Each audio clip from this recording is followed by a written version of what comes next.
Please remain standing as the Grapevine Police Department Honor Guard presents our nation's colors. Here to offer tonight's invocation is Brett Schisler with Texas Alliance Raceway Ministries. Would you please pray with me?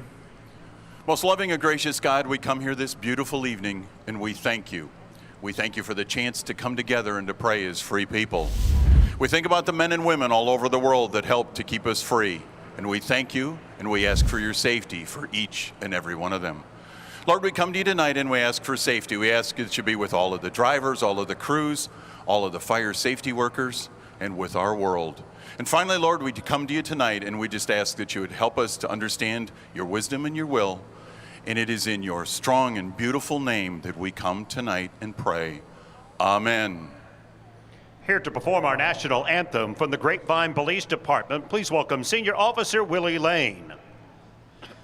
Oh, say, can you see by the dawn's early light what so proudly we hailed at the twilight's last gleaming, whose broad stripes and bright stars through the perilous fight o'er the ramparts we watched were so gallantly streaming, and the rocket's red glare, the bombs bursting in air, gave proof through the night that our flag was still there. Oh, say, does that star-spangled banner yet wave o'er the land of the free and the home of the brave? Let's hear it one more time for Senior Officer Willie Lane.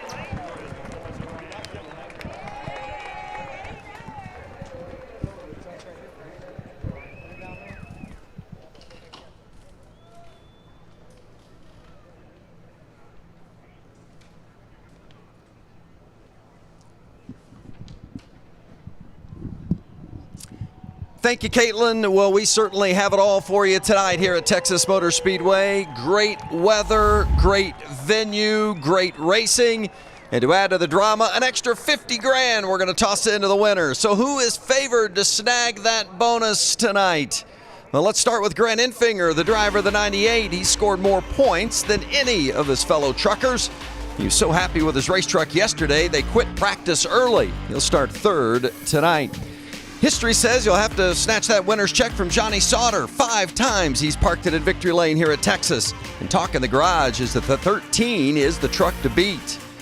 If it's the first-time winner, Shirley Stewart-Friesen will be the head of the line. 5 runner-up finishes, including 2 here at Texas. But tonight he rolls out in the backup truck. Matt Crafton, no stranger to Texas trophies. He's got 2 of them. But it's been too long since the 88's been in the winner's circle. Nearly 2 years, in fact. Is it Texas time for Crafton tonight? Plenty of contenders this evening, including a pair of veterans with unique storylines. And for those updates, let's check with our pit reporters, beginning with Alan Cavana. Hey, Vince, and tonight starts a whole new season for Ross Chastain. This week, he and the team decided to start competing for the Truck Series Championship. What that means is not only now will they start accruing points in each of these races. That win he had in Texas does not count toward qualifying him for the Truck Series playoff. It means he has to win again. They've got 8 chances for him to get another victory, qualify for the playoff, and chase that title. It starts tonight. It's been an up and down weekend so far, but he's been in the top 10 every single race so far this season. We'll see what he can do tonight, Hermie. Alan, tonight's the night. The Biff is back in the Truck Series. First time in a truck since November of 2004, driving for Kyle Busch Motorsports. I asked Greg Biffle earlier today, why a truck? Why now? He said, really, It's very simple. Kyle Busch asked me to fill in at this particular race. He wanted a veteran driver that can not only win the race, but also give feedback to him about his race team, help his rookie drivers. His one concern, qualifying. He checked that box. He will roll off 6th tonight. Well, it certainly has been an impressive start for Biffle here at Texas. Thanks a lot, Hermie, and great to have you with us, along with Michael Waltrip and Phil Parsons. I'm Vince Welch. Hermie mentioned Kyle Busch Motorsports. Kyle won this race here in March when we visited earlier in the season. No Kyle tonight, but that's not the only change. Phil, they prepared this track a little bit differently for this race as well. Yeah, they didn't put the traction compound that they did here in March, and talked to a lot of the people in the garage area, and they're talking about they're not sure whether it's the lack of the traction compound or maybe just the warmer temperatures than we had here in March, but turns 1 and 2 are tricky. Just disregard the fact that they're qualifying almost 185 miles an hour in a pickup truck on this mile-and-a-half racetrack. But yesterday, several trucks had issues, led by the 52 of Stuart Friesen. Watch the top of your screen. It's going to get away from him. He's going to make hard contact with the outside safer barrier. That will relegate him to the back, as you mentioned, Vince, to a backup truck.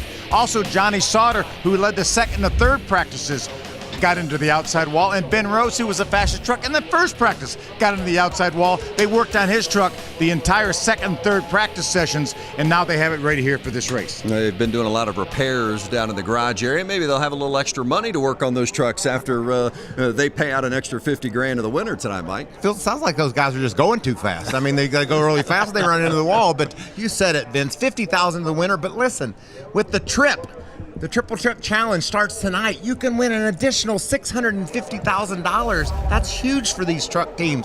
That can help them build better trucks. It can help a race car driver maybe put a pool in his backyard. Who knows what they'll do with that money?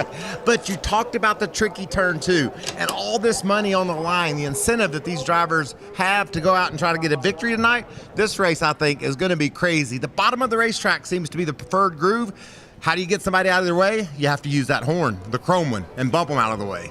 Well, tonight, nothing but Truck Series championship contenders in the field tonight. None of the guys from the Xfinity Series or the Cup Series down in this race tonight. And you see the only two that have clinched playoff spots are Johnny Sauter and Austin Hill. So there's a lot of guys looking to cash in more ways than one tonight. They want to get into that yellow. They want to be one of those guys listed in yellow. If they can do it tonight, as Michael said, an extra $50K. Harrison Burton, Sheldon Creed, they're below the cutoff line, but they both have fast trucks. Guys that can go out and win this race tonight. Upset apple cart or two. Yeah, it should be fun tonight. Back on the mile and a half for the 6th time this season. It's race number 9 of the campaign. Let's go downstairs. Here to give the command to start engines for tonight's race, Speedy Cash store manager and her son, Clara and Joseph Santos. Mom, wait. Drivers? Drivers? Drivers, start your engines!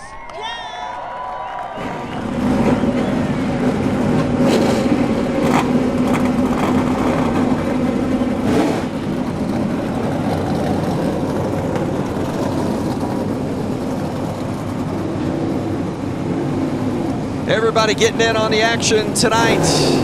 Getting ready, strapped in, fire those engines, and we're about ready to race.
The chaos. Heavy contact with the 99 of Peters up and over.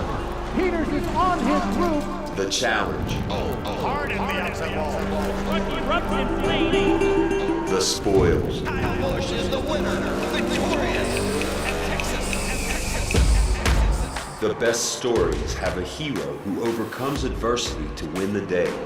Someone who takes what they have been given, makes it better, and wrestles it across the finish line.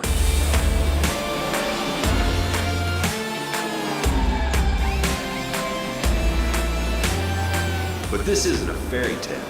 This is NASCAR. There's only one spot on the top of this podium, and it's anyone's to take. And we're racing here at Texas Motor Speedway for the 44th time. The most Truck Series races than any other track, and it is always fast and fun here. It's the SpeedyCash.com 400. Absolutely beautiful day. Temperatures in the mid-80s earlier today. Right now, just under 80, so very comfortable, 79 degrees, and I don't know if that track's going to be all that comfortable tonight when we crank it up, Mike.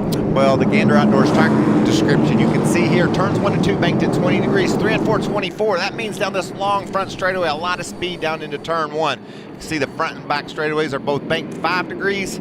Just a great racetrack. A lot of fun for these drivers to hop in the gas and go 185 miles an hour in their pickup truck. Mike, let's take a look at our race analysis. You see, this is the 44th race here at Texas, the most of any track. And the truck schedule, 167 laps, 250 miles. This is as long a race as we have all season long. You see 3 stages, 40, 40, and 87. And our pit window is somewhere between 50 and 55 laps. That means we will have a pit stop in that final stage. Starting lineups tonight, and led by Todd Gilliland in the 4 truck, who won the pole earlier in qualifying, along with Johnny Sauter there on the front row. Let's talk to the 5-time Texas winner, Mike. Hey, Johnny Sauter, it's Michael Waltrip and the boys in the Fox booth. Do you copy, bud? 4, loud and clear. Oh, man, it's a beautiful night for racing. This place has always been really good to you. How do you think this truck is going to run up on the outside? Hadn't seen a whole lot of guys up there yet so far this weekend. Yeah, 10-4, I think that's the biggest question that remains to be answered, I guess. Yesterday I did a little bit of a tank slapper with it, with 10 minutes left to go in practice on the high side of turn 2 or on exit. So having said that, proud of all the guys' hard effort at ThorSport on our 10-to Ford F-150. Felt like we had something that was pretty quick, so just got to see what this racetrack brings us tonight. So a whole different ball game, but a lot of money on the line, and I think we all can agree we all like money, right? Oh, heck yeah. Heck yeah. The trip. Go get you some of that trip, buddy. We'll be talking to you later. We've all got our hands up. When he said we all like money, I think we all raise our hand for that one, don't we? Absolutely. Guys, we're also going to ride along with Brett Moffitt. This is a Central Plains Cement Company Chevrolet for GMS Racing. Brett led 33 laps here in March, and he's going to have the visor cam running over 185 miles an hour down into the corners. What a great view. Look forward to seeing that one tonight. Let's hear from a couple of crew chiefs. Let's go back downstairs to our pit reporters. Vince, in March, Stuart Friesen had one of the best trucks in this race, but tonight he crashed in practice, means he'll in a backup truck. He'll start in the back of the field. Crew Chief Trip Bruce, what kind of challenge is that? You know, most of the challenge is over for us. We worked really hard. Everybody worked together real well. GMS Fabrication builds full fleets of good trucks, so this is another good truck. I think it's some of its history is a win in Texas last year, so that's encouraging to the driver. Just told him to get relaxed, get in his zone, slay them one at a time. It's all out front, leave the rest of them behind him. That's kind of what I told him, you know, a little bit of fun. It'll be fun to watch. I'm looking forward to it, and we're getting ready to go to work. All right, you heard them, guys. Slay them one at a time. They started in the rear in March and made it all the way up and finished second. They can do it again, right? Yeah, it is crew chief's trip. So if they're racing for that triple truck challenge, maybe that's a good omen. 5 drivers have claimed their first career win here at Texas Motor Speedway. Maybe that guy on the point tonight in that 4 truck, Todd Gilliland, the 19-year-old, gets his first career win tonight. I like being tucked down on that bottom for this first start, Phil. A lot of worrying up on the outside. We heard Johnny Sauter say he doesn't really know what to expect here. 5 of the 7 fastest races in Truck Series history have been contested here at Texas. Expect another one tonight. Todd Gilliland inside, Johnny Sauter outside, and we're racing in Texas.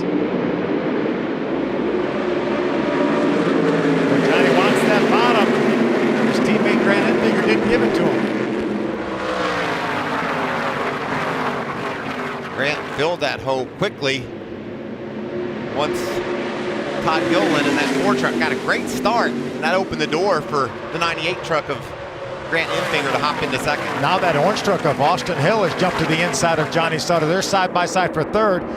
Made a little bit of smoke out of Crafton's truck, that yellow 88. Maybe just low air pressure, the tires flexing a bit and getting into the fender. We'll see if that clears up. It should after a lap or two. It looks clear right there, doesn't it? The truck going wide, though, we saw in the background. Crafton's been very happy with his truck this weekend and has run well of late, but still doesn't have that first win of the season yet. And there is Crafton right there on the back end of that 0-2. There's Friesen. We talked about him going to the back of the pack and slaying them one at a time. I think that process is well underway. He might do it more than one at a time here.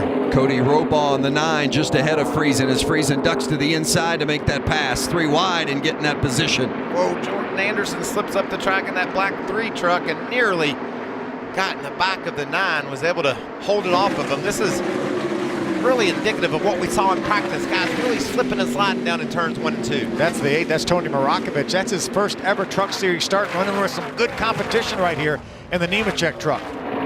Look at that pack. The 0-2 is Tyler Dipple, and the 45 is Kyle Benjamin.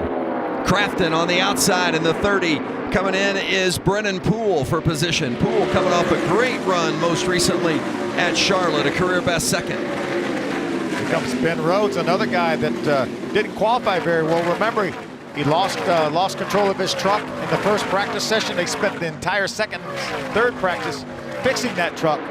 Didn't get to qualify in the effort that he wanted, but he's making his way towards the front. Already up into the top 15, Vince. Todd Gilliland continues to lead. Gilliland, the only one in the top 6 starters tonight without a win. So maybe some signs pointing to this being the night that Todd Gilliland gets that first victory. And how nice it would be for Gilliland after kind of having the fire ignited underneath him this week by the boss. Well, Vince, do you remember how close he was to victory here last fall? I mean, he was, what, a half a lap away from having enough fuel to get, but he does lose the lead here, may lose second as well. So Infinger to the front, and Sauter is challenging Gilliland for second now. I like that run that Todd was able to get around the top off turn 2. That could mean that turn will open up as this race develops tonight. You can see 2 lanes down in turns 1 and 2. Right now, they're all pretty serious about fighting for that white line on the bottom of the racetrack. Great view from out the front windshield of Johnny Sauter. That's Todd Gilliland just ahead of him, and Gilliland is in second. You can just see the roof of the Infinger truck leading the way. And they're hugging that white line, aren't they, Mike? That's right. Yesterday in practice, everybody pointed at that green number 13 truck of Johnny Sauter as the best on the long run. Sauter really likes this racetrack. Racetrack always runs well. Here's won a lot, and he's got a really fast truck this weekend. Well, and fast in for Grant Infinger as well. Was on the pole here in March, finished 4th, trying to hold off Todd Gilliland at the front, Hermie. And Vince, this 98 team, including the driver Grant Infinger, very confident. So much so that they ended practice early yesterday, about 30 minutes to go in practice. They wrapped things up. A lot of teams do not have their full crew here tonight.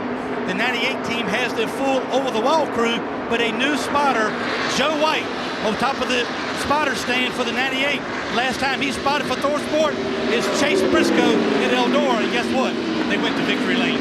They did indeed. And with the Cup and Xfinity teams being at Michigan, some of these truck teams are shorthanded in regards to spotters and pit crews, and those players can make a big difference in who wins this race. Without a doubt, I was talking to Junior Joyner, Matt Crafton's crew chief, one of the 4 trucks for ThorSport. He said the 98 is the only team that has their full pit crew like they normally do. Everybody else has substitute pit crews and spotters. Well, there's the ThorSport gang on the left-hand side of the screen with Infinger, Sauter, Crafton, and Rhodes. And Infinger opens it up a little bit over Gilliland after Gilliland was all over the back bumper of the 98. Grant Infinger looking for his first win of the season. He's out front early here in Texas.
Back at Texas Motor Speedway, under caution, the 12 of Gus Dean has suffered heavy damage after hitting the wall, and he is done for the night. We were listening in during the commercial break what he was talking about. He said the thing just snapped him, got off from under him, and sounded like his spotter said, yeah, I saw the same thing. And Tyler Ankrum in the 17 truck, you can see the right rear of the bumper there on the back is all bent up. He's been into the outside wall, had a flat tire. Ankrum is a lap down after going to the pit road to get that tire changed. We can see what happens here with Gus. And you know, we've talked about it all day, Vince. That tricky turn too. You miss your line just a little bit, and the thing will hop around on you. Yeah, some of the crew chiefs told me that if their driver missed the line by 3 inches, they would lose 0.3 of a second. And obviously, if you miss it by more than that, this could be the result. So pretty hard contact with the outside and the inside wall for Gus Dean. Yeah, it's a disappointing finish for Dean. Has had some good runs of late, back-to-back top 15 finishes at Dover and Kansas. That's real disappointing when you feel like you're getting a little bit of momentum, a couple top 15s like you mentioned, Vince, and then just have it all go away within the first 10 laps of the race. So disappointing for that young man and his team. His team's worked so hard to bring competitive trucks to the track, and it's just not to be tonight. Yeah, that's Tyler Young Motorsports and Young's Motorsports, and they're from Texas. Tyler's from Texas, so this is a home game for them. So tough break. And there's Ankrum, who also, as mentioned, got into the wall a little bit. Fortunate for him, it looks like he's going to be able to continue without much problem. Had a career best 6th place finish when we raced here in March. Cleaning it up on track. Go racing when we come back to Texas.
Looking forward to Sunday. The Cup guys, Monster Energy, NASCAR Cup Series, getting busy in the Irish Hills. You'll see it beginning with race day at 1 o'clock Eastern, race coverage at 2 o'clock Eastern.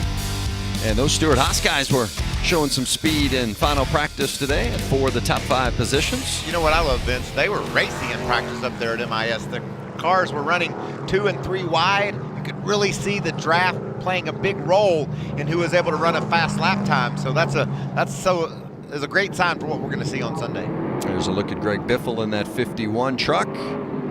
The boss, Kyle Busch, won in the Cup Series last week at Pocono, and Greg's had his share of success in the truck as well, former series champ.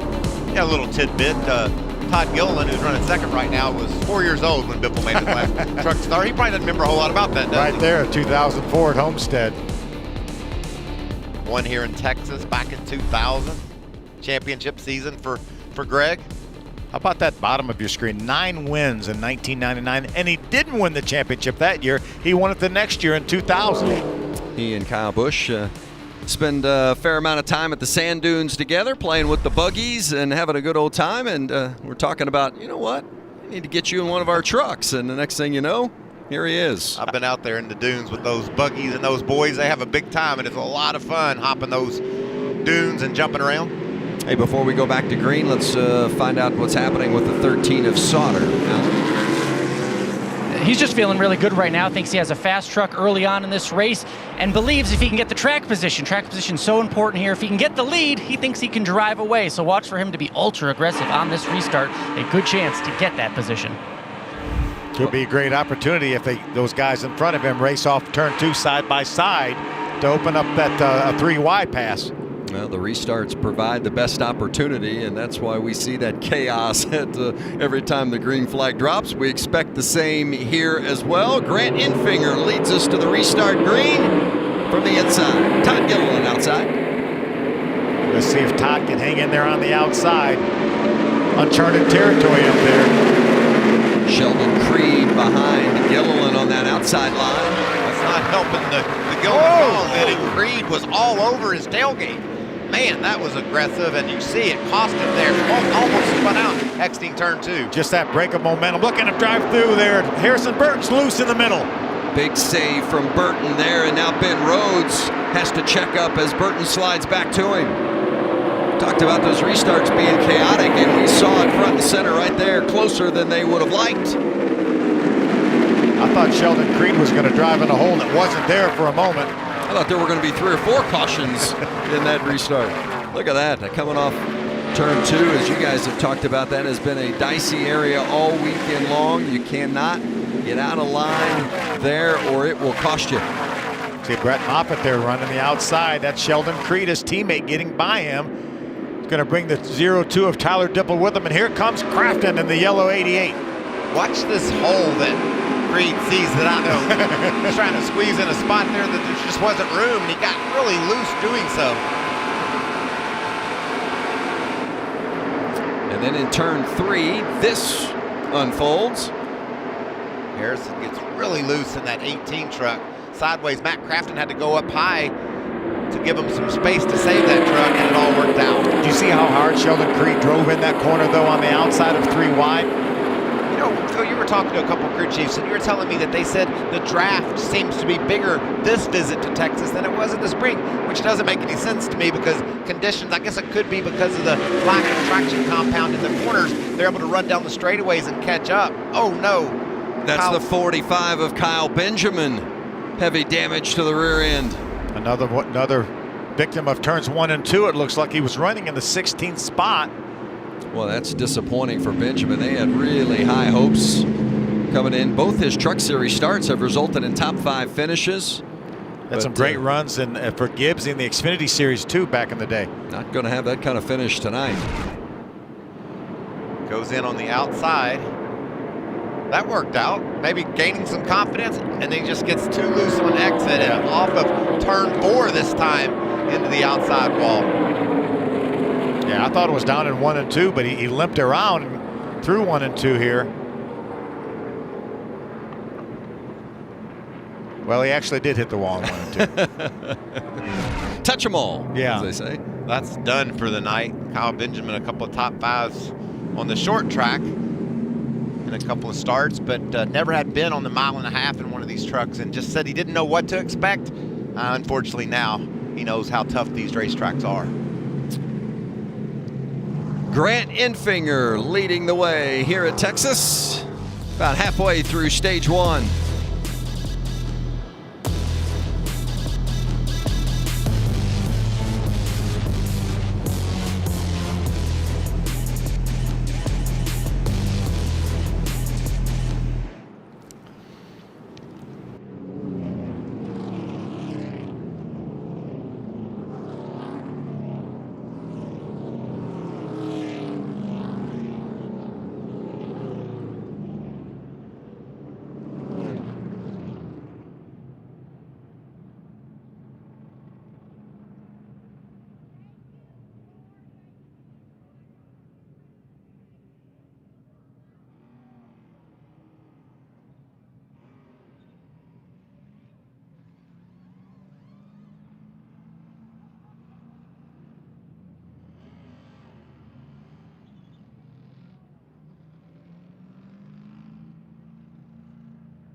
Back here at Texas Motor Speedway, about halfway through stage 1. You see the decal on that back spoiler, the trip, and it is indeed the Triple Truck Challenge. You win this one, you get an extra $50,000 bonus, and the same will be true next week at Iowa and the following week at Gateway. And if you win two of the 3 races, well, you get even a bigger bonus. And if you win all 3, you take home a whole bunch of cash. They just put it up in the back end of that bed and you just drive it all home. Good look at Brett Moffitt there. Got that visor cam, you see it right down the top of his helmet. Yeah, I really love Brett wearing that for us and showing us what it's like to be behind the wheel of one of these trucks. That's just a great view. Every time I see the visor cam, it makes me want to get my uniform out and go get one of these trucks and drive. That's just so awesome right there. And talked to Brett a little bit today. He wasn't overly confident about what he had in his 24 truck. Said he just never found that magic feeling that they had when we were here just a couple of months ago. And he was probably the fastest truck here at our last visit to Texas, but not so good so far tonight. And we talked a lot in the pre-race about the return of Greg Biffle. How's Biff doing, Hermie? doing great so far. He was concerned about restarts. He's had a couple of those. But watch the 51. When they do come to pit road, they are without 3 pit crew members, a new jackman, new right front changer, and a new gas man will be pitting the 51. We'll see if it hurts them when they come to pit road. That's one thing they do have, Rudy Fugle. Yes, they do. Calling the shots on top of that box. He's been pretty good this year. Yes, he has. I take my chances with Rudy Fugle and Greg Biffle. There he is right there. Sound like Kyle Busch. That's exactly what he said, isn't it? Back to green, Infinger inside, and his teammate Johnny Sauter on the outside. And look at Ross Chastain looking for somewhere to go inside row 2. Didn't Alan tell us at the top of the show that they had really struggled with that truck? And how is he up there battling for second? Ross told me that this truck felt a whole lot like it did in Charlotte, bouncing around too much. He didn't like it. Stayed up really late last night, communicating with the team what he was feeling and how they might make it better. And Alan, I think they've hit on something here tonight. They certainly have. After that final practice, they had a long meeting, judging by the standards that we see in the garage. About 20, 30 minutes talking about what was wrong. The crew chief and engineers told me they were up until 2:30 in the morning last night, running simulations about what they could do to make that 38 truck better. It is working as Ross Chastain looks to take the lead from Johnny Sauter. Well, and Chastain has claimed eligibility for Truck Series championship points. Originally this season he was going for the Xfinity Series championship, but he has changed that over and will now contend for the Truck Series title. But he starts all over with 0 points, and that win he had at Kansas, it doesn't count. So if he's to make the playoffs, he's got to get back up into the top 20 in points and get another win. And that's a show of persistence right there, isn't it? Phil, when we went down into turn 3, Ross got sideways. You and I about lost our breath, and I thought Ross will probably chill out right now and just make sure that his truck's okay. And the caution is out. Problems on the backstretch. He didn't chill out. He kept right after Johnny Sauter and grabbed that spot. Looks like Cody Roball maybe in the 9 truck. It's against the inside wall. I'm glad we talked at the pre-race and in the opening about how tough this track is and how treacherous turn 2 is. Well, and if you're just joining us by chance, and you guys, Phil, you talked about it in the open, they'd put traction compound down for the first race here in March, but the IndyCar Series is with the Truck Series here in Texas this weekend, and you can't have the traction compound down for the Indy cars, so no traction compound. And there's some that have talked about maybe that's been a difference maker in how that turn 1 and 2 have handled and created some issues for these truckers. I was talking to one of the drivers, and he said really it reverts back to how it was right after they repaved it.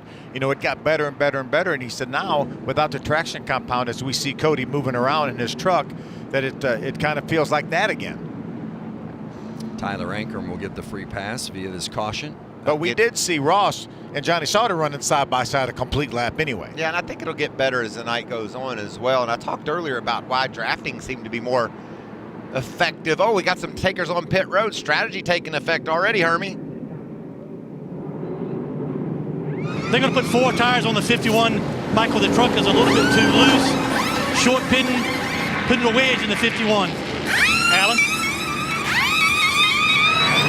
Todd Jones winning the pits right now. They say he's a little loose going into the corner, a little tight coming off the corner, getting a lot of coaching on the radio, just urging him to make the passes as quickly as he can before losing position, having some trouble on those restarts, losing a few positions. 4 tires for Todd Jones. Stuart Friesen has come in as well. He had raced from the back of the field up inside the top 20.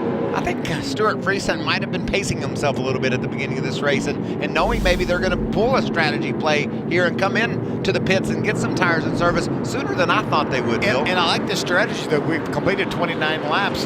We know that they can go to the end of the first stage. They can really go to the end of the second stage. They only have to run 51 laps, and with all the caution laps we're going to have here, plus at the end of the first stage, they can make it to the end of the second stage. So I think it's a pretty good move.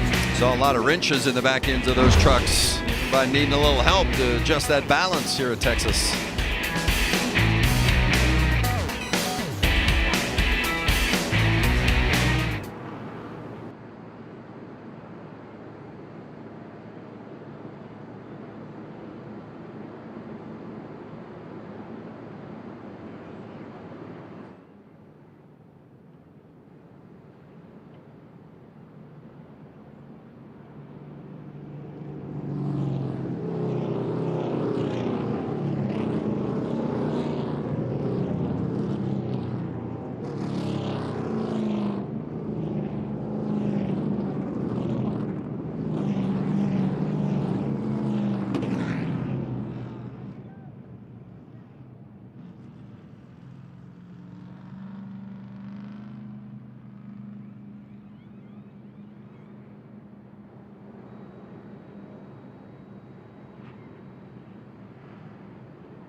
3 cautions already tonight, and we're still here in stage 1 at Texas. Gus Dean brought out a caution with a lap 11 spin, and Kyle Benjamin got into the wall on lap 21, and Cody Robaugh has brought out the 3rd yellow of the night so far. We see strategy already in this race. We've got guys that came to pit road there, Phil, including Todd Gillen. I don't think they'll pit when we end the stage. They'll grab that track position, be up toward the front. That's because of how tough it is to pass and how treacherous this track is. Trying to do anything they can to get that track position for that next stage. And they all said the tire fall off is not very much as well, so the tires will last and have some speed in them. Grant Infinger, the control truck on the inside. That's Ross Chastain on the outside. Johnny Sauter and Matt Crafton in row 2. Austin Hill and Sheldon Creed in the 3rd row. Green back out. Sport teammates lined up on the bottom. Grant Infinger, Johnny Sauter. Johnny's a good pusher too. Look at that gap he was able to give Grant Infinger in that lead truck. Allow him to grab that 2nd spot, pull up in front of Ross Chastain. We've seen that inside line definitely be the preferred line on these restarts tonight, as Austin Hill in the 16 pulls up alongside of Ross Chastain. And that's a good looking truck right there, the way it's handling in the corner, keeping that nose right down on the yellow line. Look at Matt Crafton, he's thinking 3 wide down into turn 1. Giving it a look, is he going to be able to make the pass? Yeah, Hill lost the handle of it a little bit, and Crafton got by him, and now the 0-2 of Tyler Dipple comes up alongside. Oh, and there's a hard hit by the 44 of Angela Ruck. And the caution is out again for the 4th time. Turn 2, Phil. Yeah, again, wow. You know, and you guys talked about it earlier tonight. It is so razor thin, it seems, there in turn 2, and why do you think that is? Why do you think it's so different? Is it the less banking? No doubt. That's probably the biggest contributor to that, Vince, is that less banking. You know, if you want to set your truck up for one of these 2 ends of this racetrack, you've almost got to set it up for 3 and 4, because you're going to be going faster through there, so you're going to have more travel. That means you might sacrifice some of your handling down in turn 1. Certainly your aerodynamics is a possibility, is something that might not be as good in turns 1 and 2, and we just see repeated spins down there. Well, the one thing about the cautions is they create restarts, and the restarts have been incredibly exciting. We're going to have another one after they get the truck of Angela Ruck off track. I could see Angela moving around in that truck. She did not lower the window in that yet. Let's take a look and see if we... There she is with that orange tailgate. Gets up out of the groove a little bit, but not much before the back end came out. Phil, you said miss your line by 3 feet, you lose 0.3 of a second. Well, in this case, it looked like she just missed the line by that much and lost a truck out of the deal. Yeah, just got a little bit loose. She caught it the first time, and then it went around again. And tough break for Angela. She's had a couple really good runs, had a solid top 10 at Daytona. Yeah, but you know, you really, sometimes you see a young racer make a mistake and it results in a crash. I really didn't see anything she did wrong there. Just she held her line. It's not like she veered away from the truck that was on the underneath her on the bottom side. Her 6th start of the season, and as Phil mentioned, that nice run at Daytona to open things up with an 8th place finish.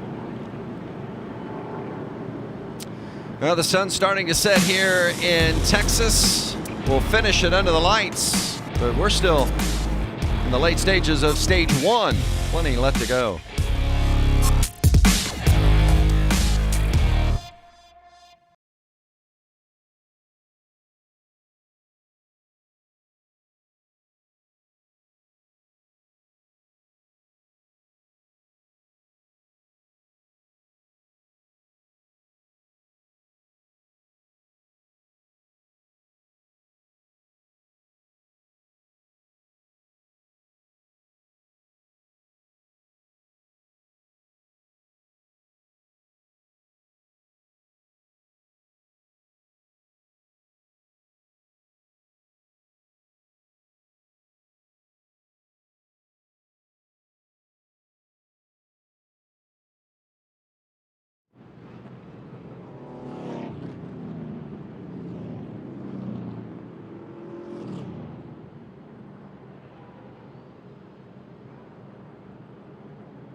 Well, we've gone from yellow to red as they've stopped the trucks on track, and they've done that because we're at the end of stage 1, and they want us to have an opportunity to go back green once they get Angela Ruck's truck off track, so we can have a shootout to determine the stage 1 winner. I love it. I do too, Vince. I think it's great. I think it's a great move by NASCAR. Just stop the trucks here. When they roll, they'll come to 1 to go before the restart, and then we'll have 2 laps to decide who wins this stage and who gets those stage points. Because the stage points and the stage win brings that playoff point. Absolutely. Very important. Well, just think how important it is to Ross Chastain.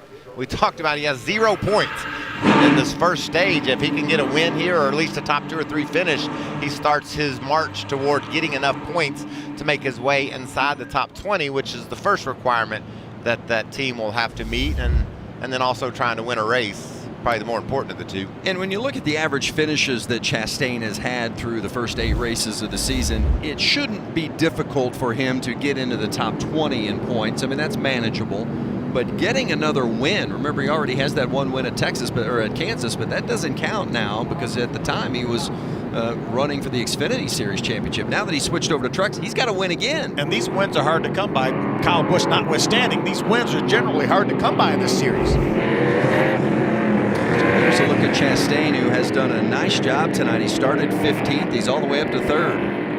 Yeah, that's very impressive, because I talked to Ross earlier today, Phil, and he did not like this truck. He said it just wasn't handling well in practice, but as Alan reported, long team meeting about what they could do, the changes they make. And remember, it was really the same situation at Charlotte for Ross. He didn't practice well at all. The truck just wouldn't drive, and they were able to rally and get a great finish over there. So I think that's just experience and knowledge is what a great racer Ross is. He's able to communicate what he's feeling and get those feelings across to the team. And we know he's going to get out of that truck, whatever it has. He's going to get every ounce out of that truck. Well, and he's carrying the banner right now for Nice Motorsports, because the other 2 trucks out of the Nice garage, Angela Ruck and Kyle Benjamin, have already been taken to the garage. Yeah, Mr. Nice is saying, come on, Ross. We'll take 1 out of 3. We can get a victory. And this is a home game for Mr. Nice as well. Remember, this is the first race of the Triple Truck Challenge tonight, then next week at Iowa, and the following week at Gateway. $50,000 bonus to win tonight. Say that again. $50,000 bonus if you win tonight. Then you win 2 of those races, you get to 50 tonight, you get the 50 the next night, and then you get another 50. That's a lot of 50s. They're just dumping cash in your bank account. All right, it's going to be a shootout to the end of stage 1 with Grant Infinger and Johnny Sauter on the front row. Teammates. 2 to go, stage 1. Ross with a nice push into the back of Infinger, but Johnny Sauter hangs tough on the top. He's got a teammate behind him, Matt Crafton, who, look at Ross, moves up the racetrack, opens the bottom. Austin Hill has taken in 3rd place. What about our battle for the lead? These guys are all over each other. This is great racing. You see Ross trying to rebound there. Infinger fighting with Sauter. Side by side for the lead, coming to 1 to go here in stage 1. That makes that truck on the bottom loose when Johnny Sauter's tucked right up beside him. And Austin Hill giving a little shove to the 98. Still side by side is Sauter and Infinger. Finally, Sauter gets around him for the lead. There's that loose we were talking about, Michael. Look how high Crafton is. Austin Hill whips into 2nd spot. Strong stage performance from Austin Hill in that 16. Meanwhile, 3 wide now with Ross Chastain on the bottom. Infinger was in the middle. Crafton has dipped back, and here comes Johnny Sauter. He's going to win stage 1 at Texas. What a great battle to the end of this stage. That's good stuff. Thank you, NASCAR, for Absolutely. that 1 minute and 16 second red flag. It made all the difference in the world to the end of that stage. What great racing. I know these guys know that it's going to be like that at the end, but heck, that's stage 1, and we're already battling side by side. 3rd stage win of the season for Johnny Sauter. That's just the teaser of what's to come. Don't go anywhere. You don't want to miss it.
It took us a while to get there. 4 cautions, even a red flag of over 1 minute. The shortest red flag in history. That was a game changer, though, wasn't it? Johnny Sauter, set us up for that great race to the finish of Stage 1. Johnny Sauter, the Stage 1 winner, and you see the points of those that finished in the top 10. Johnny gets another playoff point for that win. Austin Hill talked about what a great truck he had yesterday in practice. He's proving it tonight, too. That's awesome to see. And how about Jordan Anderson? Solid effort. Inside the top 10. Yes, sir. Coming to pit road, work on those trucks a little bit. Find out what the 98's doing, Hermie. The truck is tight, Vince. A little bit different strategy. It's 2 right side tires only and wedge out for the 98 Allen. Hermie, Austin Hill says he was a little tight. That's all they need to fix right now after a good first stage. They're paying a lot of attention to the engine temperature, though. Remember, overheating issues took them out of this first race at Texas. As for Johnny Sauter, he was complaining about his pre-start, but he fired off great. Ended up winning that stage. All he said on the radio was, bring it up. So Austin Hill took 4, while you saw the other 2 just taking right sides. It was a good battle off of pit road between Grant Enfinger and Johnny Sauter. And we're going to have 2 tires, 4 tires, guys that stayed out and didn't pit there, all kinds of differing strategies. Let's see if we can talk to our stage winner. Johnny Sauter, Phil Parsons, and the boys up in the Fox booth. You got a copy, Johnny? I'm on this restart. I'll let you know where it resets. Hey, Johnny, Phil Parsons and the boys in the Fox booth. You got a copy? Sir, fire away. Johnny, that thing looked awfully good, and NASCAR gave us this opportunity to see a battle there for a couple laps for that stage win. Great job, and how's that racing out there? It's getting better as the nighttime falls in, so like I said, our 10 to Ford F-150 has been pretty damn good all week, and hopefully gave the right feedback there to make the adjustments to make it a little bit better. So got a long way to go in this race. It's a long night, so just sneak up on it, but it all worked out in the end. All right, buddy. Appreciate it. We'll drop the green on stage 2 when we come back under the lights at Texas.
getting ready to start stage 2 here at Texas. Sun hadn't quite set yet when we started this one, but all darkness and lights here at Texas Motor Speedway now, and it's going to be fun to race this one into the nighttime. Love these trucks and the way the lights bounce off the paint schemes. Stage 2 underway. Todd Gilliland leading the charge with Jordan Anderson alongside in the front row, and we're going to crank it up McDonald's style.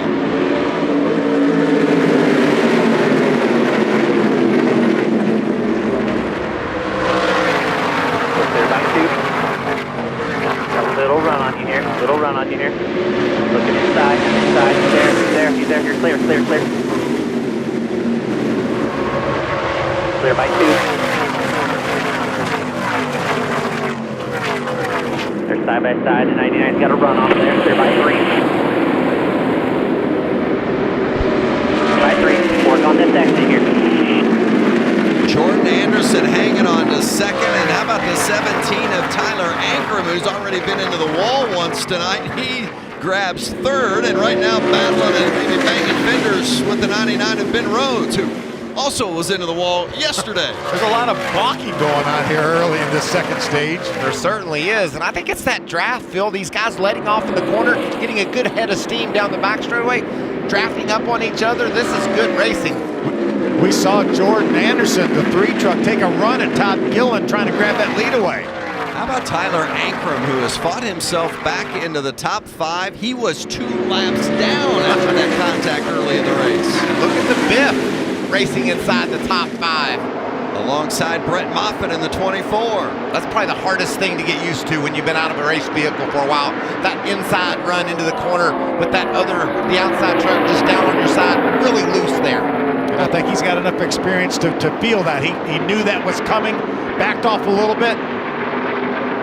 Todd Gilliland out front. Gilliland has led 133 laps at Texas Motor Speedway throughout the years. And that's more than any of the other tracks combined. This is his place. This is Todd Gilliland's spot, and he almost won this race last year in the fall race last year. Ran out of gas on the last lap while leading. Remember, this race in June was his first ever mile and a half right after he turned 18. There's Matt Crafton in that neon yellow trying to hang on to 9th. Stuart Friesen from the back. He's heating up Crafton for that spot down on the inside. Heck, last time down the back stretch, the 98 of Grant Enfinger wasn't on the back stretch. He was down on the apron. Look at this daring 3-wide move to the inside. Brennan Poole in that 30 truck said, I'm not having any of that. Wow. Wow is right, Vince. Can't imagine Enfinger cared too much for that, the way Poole drove him. Down into the infield. This driver's got long memories, so it'll come back to haunt him. Good run off the corner for Brett Moffitt. I'm impressed with Jordan Anderson. He's right up in the front of this race. The 99 of Ben Rhodes is around him, Hermie. This truck looks really solid after a rough day yesterday. We've got to give this team and driver a shout. Middle way through the first practice, he was fastest on the speed chart, but lost control coming off turn 2. A lot of damage. They replaced the entire tail section of this truck. They replaced the splitter bar, the bed top rails, did a lot of repair. He did not get another lap of practice after hitting the wall yesterday. Started 22nd all the way up to 2nd and got a really good truck in this part of the race, Alan. Hermie, Todd Gilliland trying to fend Ben Rhodes off right now. Still getting a lot of coaching on the radio. We heard this is one of Todd Gilliland's best racetracks. But right here as they go into 1 and down into 2, they want him sticking on that white line for as long as possible to get a proper launch off of turn 2. They say that's where the difference is being made between staying the leader and being second.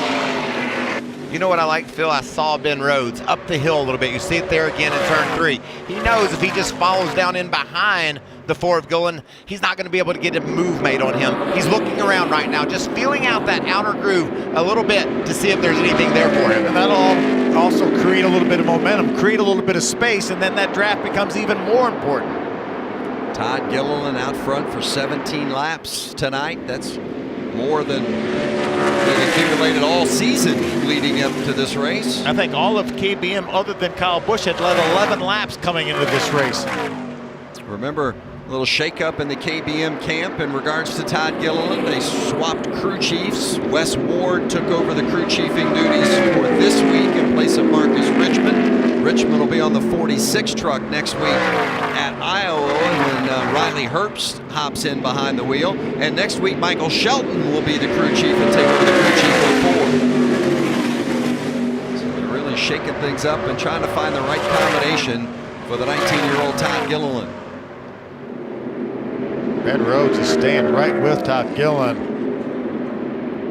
What a great battle we have for third and fourth. And how about Jordan Anderson? Ooh, caution's out. Caution out on the track, and that's turn 4 this time. Someplace other than turn 2. Been a little bit of an oddity. Been pretty rare.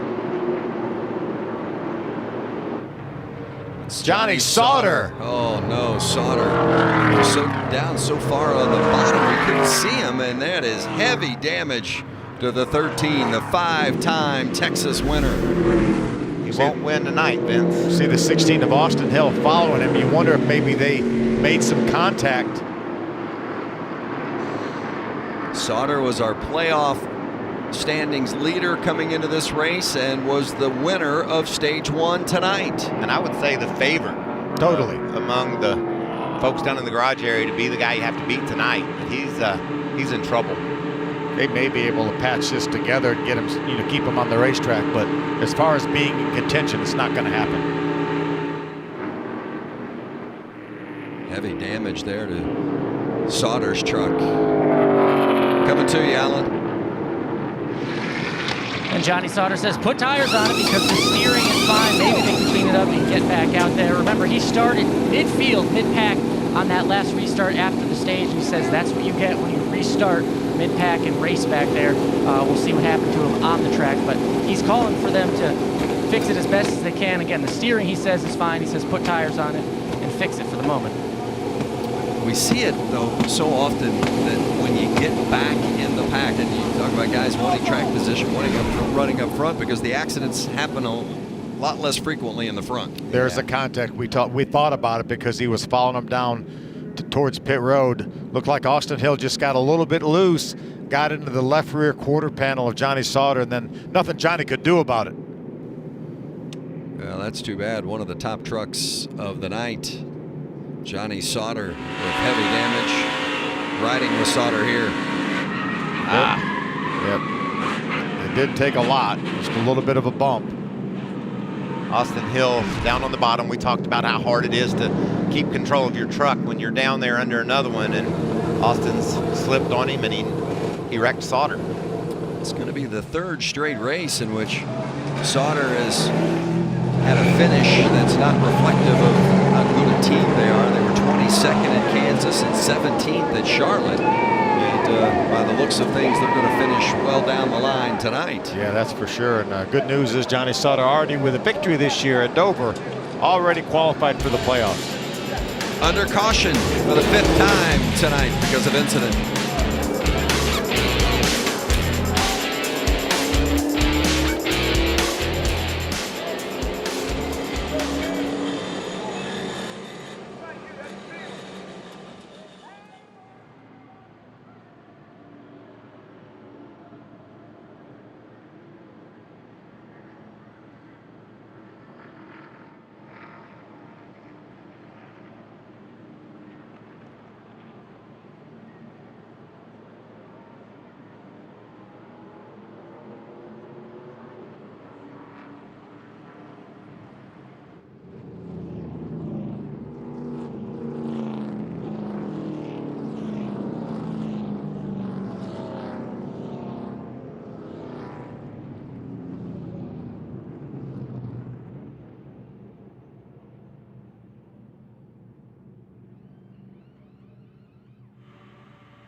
Coming up Tuesday on Fox, Megan Rapinoe, Alex Morgan, Carly Lloyd. The U.S. Women's National Team takes on Thailand in group play of the Women's World Cup.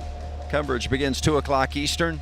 All the matches for the Women's World Cup live on Fox, FS1, and also streaming on the Fox Sports app. In fact, the first was today. France beating Korea 4-0. It was such a great event. Really looking forward to it. The U.S. Women's National Team, terrific, and such an exciting brand of soccer, or football as they call it elsewhere. You were watching it on your app, weren't you, Michael, earlier? Good action in that game. We've had plenty of action here tonight as well. Certainly have. This is going to be a fun restart again, of course. How about Greg Biffle, Hermie? Well, Vince, we've mentioned, been a while since Biff has been to the track. Been since 2004 since he's been in the truck race. His last two questions to his crew chief, Rudy Fugel. First of all, can I pass before I get to the start-finish line on a restart? The answer is no. You have to stay in line. His second question, who is this Anderson in the 3? Yeah, and pass along to him that Tyler Ankrum in the 17 that he probably don't know who is either. He wasn't even born when Biffle won the truck championship back in 2000. So great runs for Jordan Anderson. I love what George is doing. There's Rudy Fugel directing Biffle, helping him understand who all's around him and what he might expect. But what about this top 5, Phil? Todd Gilliland, so many questions about the season this young man's had.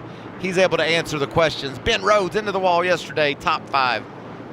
Tyler Ankrum into the wall during this race. Today. He's in the 3rd position. Jordan Anderson with maybe the run of his career, running right up there in the top 5, and then Biffle rounding it out. That is awesome. Biffle's last truck race was 2004. Rudy Fugel said it was a huge advantage for Biffle. Remember, Biffle had some laps in the truck in practice in March. So that it was just invaluable for them. It really paid off and has made the transition to this event so much smoother. Todd Gilliland to the point as we restart. 18 to go here in stage 2. A little bit of a slow restart for Jordan Anderson. Ankrum was able to pull over in front of him. Now he's got Brett Moffitt on the outside, but he gets loose. Losing several spots is Anderson. Boy, you have to get out of that gas. It's like dropping the anchor. Look at that mess. Fighting for position 3 and 4 wide. That's Brennan Poole in the 30. He was trying to get a handle on his truck. Matt Crafton working that higher line, trying to gain some positions. Crafton in 10th. That's one thing about our racing today is you have to be aggressive on these starts and restarts. Ross Chastain right behind Matt Crafton. You know what, that could be playing an advantage for Greg Biffle we were just talking about. Oh, and it's the 04 Corey Roper going around. And out of the wall, caution will fly. I was talking about Biffle getting these restarts, these reps in restart action. That's going to help him if there's a late restart because he's getting all this practice. Again, turn 2. 7 Claims 1. cautions, Spence. 7 cautions. 7. That's the 6th for an incident. Yeah, and then we had that one stage break, of course. Yeah. 6 for an incident, 7th overall. Corey's able to drive away. That's always nice. Corey Roper, one of those Texas-based teams from Baytown, Texas. So their headquarters just outside of Houston. On the outside. Just drives it hard in the corner in front of the 20 of Spencer Boyd. Just gets a little bit loose, just gets out from under him a little bit. That's working the wheel, though, right there. You could see he drove that thing all the way till it finally ended up heading in the right direction. Just a great job by Corey getting that thing headed back. Yeah, put some more tires on that thing, he'll be good to go. But out of the wall at his career best finish of 12th here in March. You see the last time guys came to pit road. What do you think about this time, Phil? Can we see some early takers? Perhaps forgo some stage points and just play for that track position as we start this final stage? Yeah, we'll have 102 laps to go here when they cross the start-finish line. If you split that in half, that's 51-51. Yeah, I think you can do it. As a matter of fact, we have a couple takers now. Was that Sheldon Creed in the 2 truck that came to pit road? Looks like it was. He was up in the top 10. So that may be the exact strategy that they're employing right there, because I think especially, you know, you're going to have caution laps at the end of the second stage. So I think without a doubt that you'll be able to make it on one more stop if need be. We talk about this being such an important race. Every race is important, but particularly because it's the first of the Triple Truck Challenge. You win tonight, you get a $50,000 bonus. And the drivers, they're well aware of what's at stake tonight. The Triple Truck Challenge is gonna be crazy and exciting. We got 3 different kinds of racetracks. You have Texas, which is a fast 1.5 miles. Go to Iowa, which is a racetrack that's super wide. And then Gateway is a place where you're downshifting in the middle of the corner in 1 and 2. The Triple Truck Challenge, the Triple Truck Challenge is just pure awesome. I mean, we get to go race for $500,000. We don't get to do that any other time of the year. Bring it on. No kidding, that is hard to say. The Triple Truck Challenge is gonna be a nail biter.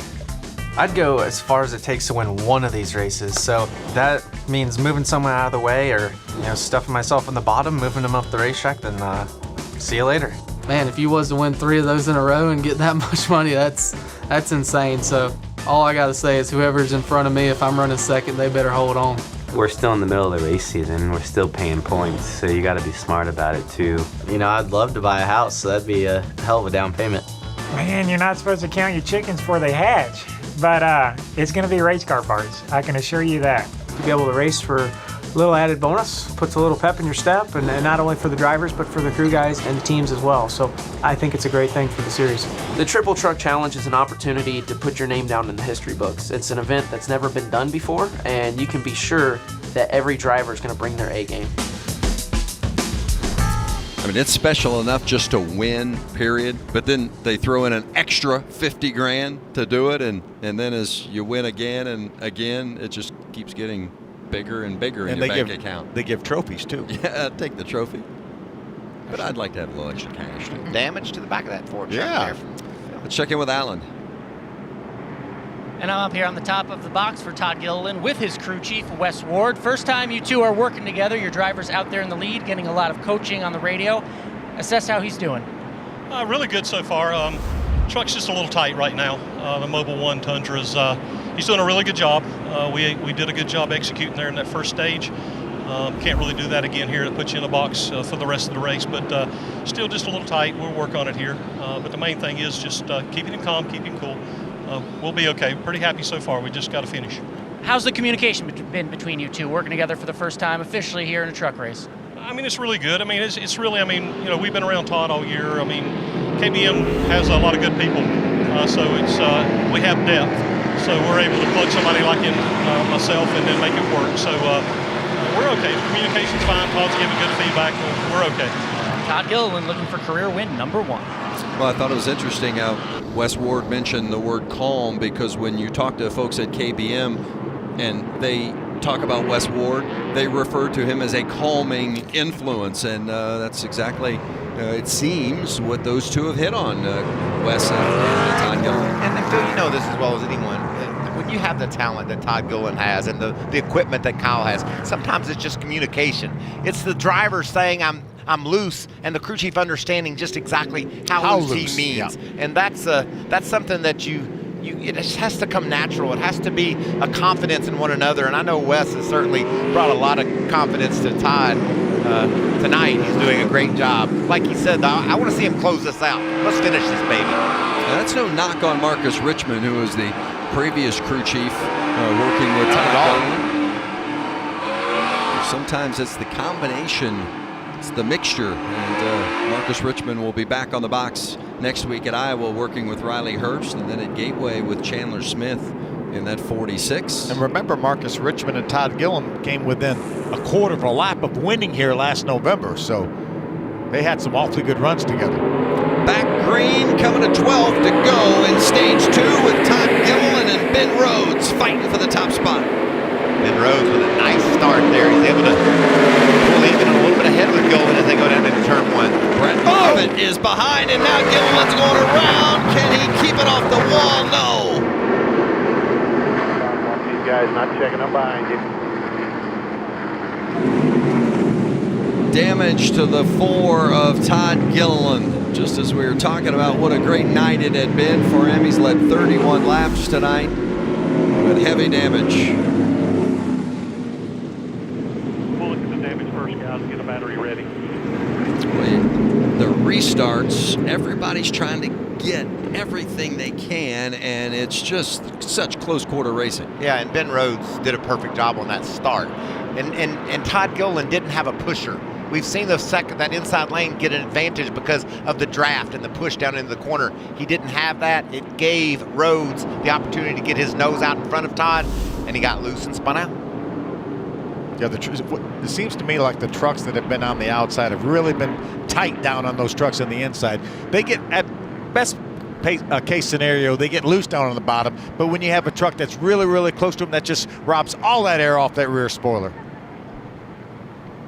And you see the recent finishes for Todd Gilliland, and that makes tonight's outcome a heartbreaker when you look at the momentum that they had generated, at least in regards to top 10 finishes the last couple of times out.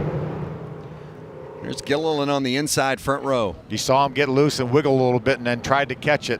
What about that job Brett Moffitt in the 24 truck does? Just staying cool under fire, knowing that if he just jerks that wheel too much, he'll spin out as well. I mean, look, Gilliland's at the front of that pack and no one else hits him. That's amazing. I think maybe Austin Wayne Self probably got run into from behind by maybe Austin Hill. Maybe Austin Wayne Self just jumped out of the throttle just a little bit, but this is going to be a great view from Brett Moffitt's onboard right here. Just not a whole lot of warning there for Todd Gilliland. But what I love is the restart. Watch the job. You see Ankrum is not giving the Ford truck of Gilliland a push. That gives Ben Rhodes a great opportunity to side draft and pull ahead when they enter the corner, making Todd very vulnerable to being loose on the inside, and that's what happens. Yeah, Ben Rhodes is really lucky that Todd didn't take him with him, because that often happens. That truck on the outside will get caught up in it. And there's the reaction of Wes Ward. He wants it as bad as Todd does to put this team on the right track, and it certainly looked like they were heading in that direction. We heard Wes on the radio say get a battery ready. We'll try to get the damage repaired. Undoubtedly, it must have either broken a battery, which is right in front of the left rear tire, or maybe the battery came unhooked. You'd have to almost think that's too much damage to continue there. I would think so too. It has been an eventful night. We mentioned 6 times we've gone under caution because of incident tonight. The record for this track is 10. I think we got that, Vince. Comfortably. Alan, it looks pretty severe from what we're seeing here, and you got a lot closer look at it. It really does, Vince. I mean, just ejection on the radio. The first thing he said was the battery fell out of it. That's why they're having trouble pushing him into the pit. They want to fix it. They want to look at it, assess the damage. They're looking under it right now, under the right side, looking at the track bar mount and all that stuff. Seeing what they can do, seeing if they can put a battery in it, get it rolling again. That's the first priority, and they'll go from there.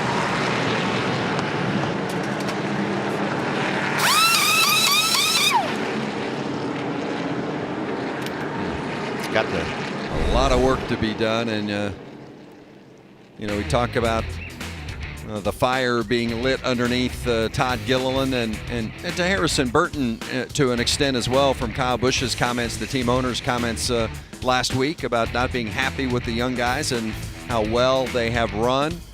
And you look at some of the other young guns out of the KBM stable and how long it took them to win.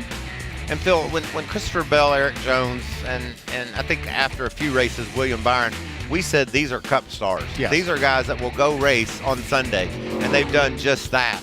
Noah has proven that he could get the job done behind the wheel. He's now in the Xfinity Series. So the standards have been set really high by the young talent that Kyle's had behind the wheel of his truck, and the guy's struggles are just difficult because of the history of the team. Todd Gilliland around, his night ending in a disappointing fashion.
The final laps coming your way here in Stage 2 at Texas Motor Speedway, the SpeedyCash.com 400.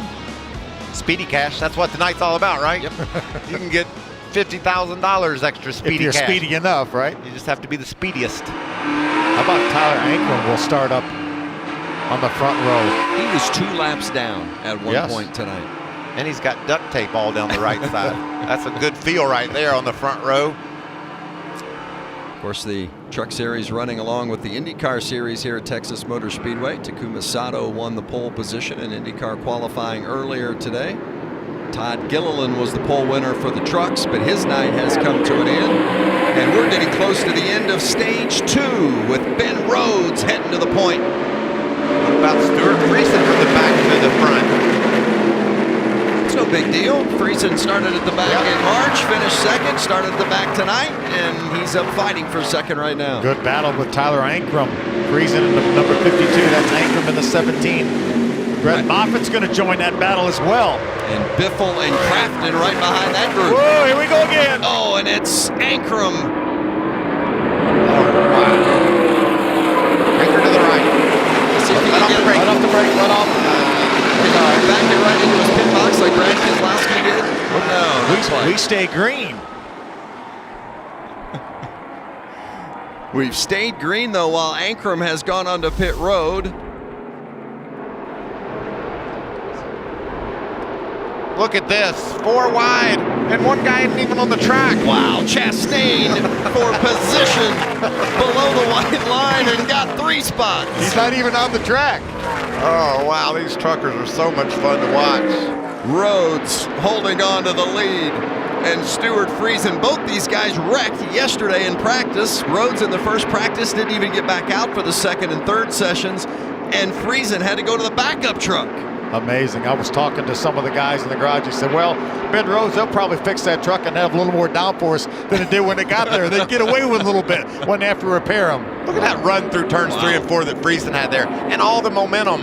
That's why the draft is so important. They're able to use the momentum off the turns and pull right up on one another. He almost just ran in the back of him. He had such a run going. 3 laps left here in Stage 2. Johnny Sauter was the Stage 1 winner, but Sauter right now is a lap down after being involved in an accident. And it's being fought out at the front by Ben Rhodes and Stuart Friesen. Coming to 2 to go in Stage 2. They've distanced themselves from the 3rd place running truck of Harrison Burton. Yeah, that's impressive. That tells you how wild it was back in the pack. These guys were able to break free of that. Look at that big gap back to turn 2. A full straightaway. And then this is continuing. Look, there we go, 3 wide again. Infinger getting a push from Biffle to get past that group. Biffle's got to be having a ball right now. Out there making those moves and passes. Ross Chastain all up his tailgate. How about Jordan Anderson trying to get by Matt Crafton? It's the final lap in Stage 2.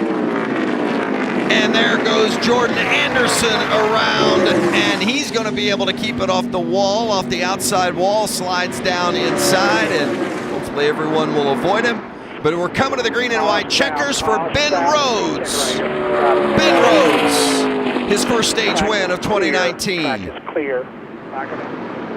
Jordan Anderson, a nice job staying in the gas, keeping that truck out of the outside wall. He'll get some tires and be able to rally. We haven't seen many guys able to do that, but he is going to go a lap down as Ben Rhodes just drove by him. This won't disrupt what I think has been a career night for Jordan Anderson. He's doing things we've never seen him do before. Watch this, Ankrum and Friesen side by side. Same situation as what turned Todd Gilliland around, and Brett Moffitt once again does an amazing job avoiding. Ankrum fortunately loses control and slides down pit lane. No one gets, is on this side of the wall, thankfully, so no one gets hurt there, but we stayed green. And then Jordan Anderson on the final lap of the stage, this happens. Right in front of Brett Moffitt again. Moffitt has had an eventful evening. Oh, nearly missed there. Wow. You don't want to go anywhere. It has been some kind of night here in Texas.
back at Texas Motor Speedway. Stage 2 complete. And there's who scored the most points tonight. Grant Infinger leading the way. And yes, Ross Chastain is eligible for truck points now. He switched over from Xfinity to truck, so he'll officially be running for the Truck Series Championship, although he starts at 0 in points, and that win that he got at Kansas does not count toward his playoff run. He's got 11 this right year. now, doesn't he?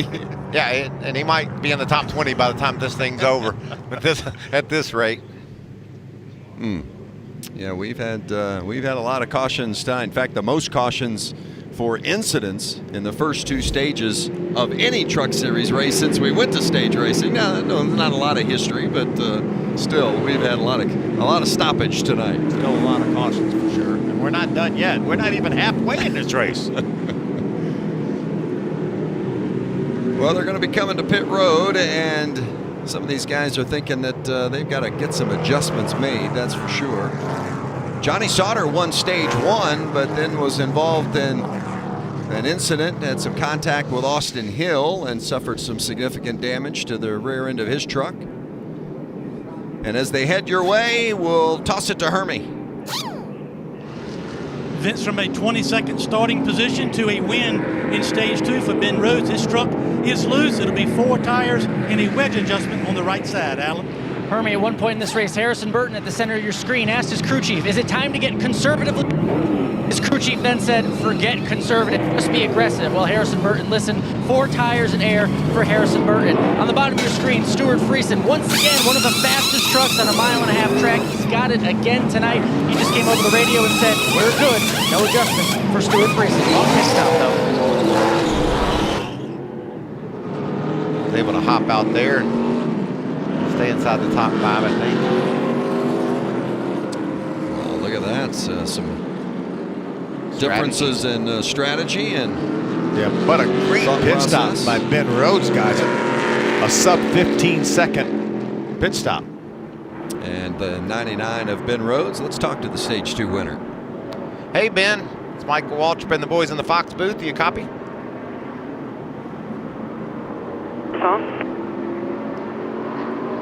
I said it's Michael Waltrip and the Fox boys. Do you hear us, buddy? I got you, Michael. Well, what a nutty race this has been. I mean, so many cautions. You had to come from the back after some problems yesterday. How have you gotten there through all the craziness? I'm just thankful for some good pit strategy by my team here. They got me track position, which is so important right here. Not a ton of room to race, but still nonetheless great racing. Just what a wild race, man. We just got to avoid the wrecks here, and I know we got a fast enough Carolina Nut F-150 to win it. We just got to keep it clean. Yeah, it looks plenty fast and really impressive so far. Do you feel that outside lane coming in any at all, or do you think it's going to be one around the bottom?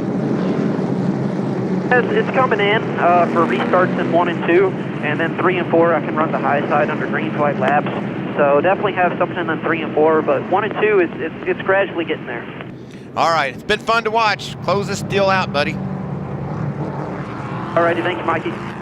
As we get ready to start the final stage, let's check with Hermes with Todd Gilliland. Yeah, Vince, the good news is Todd is out of the care center. No question about it. A lot of focus on your race team this week. You came in with a new crew chief in Wes Ward, and until that last restart, had executed perfectly today, qualified on the pole, led some laps. What happened? Yeah, I just got loose on the bottom. Just kind of racing here at Texas, but not a lot of fun when it happens when you're on that side of it. But like you said, I think we executed good until then, and even all through practice, we made great changes, qualified on the pole. So, it still sucks that we, are out of this race, DNF, but still a lot of fun racing out there. I was laying it all on the racetrack, and I thought we were going to have something for him tonight. Just a couple more adjustments, but I just need to be more patient. It's not the end of the world if the 99 gets by me right there and I finish the stage 2nd or 3rd. So just need to be a little bit smarter about that stuff. But felt really good around front. Proud of my Mobil 1 Toyota Tundra team. Hopefully we can come back stronger. We have an important couple weeks right here. So keep the morale up and go into the next one even stronger. That's Todd Gilliland. He's out, but he understands the pressure.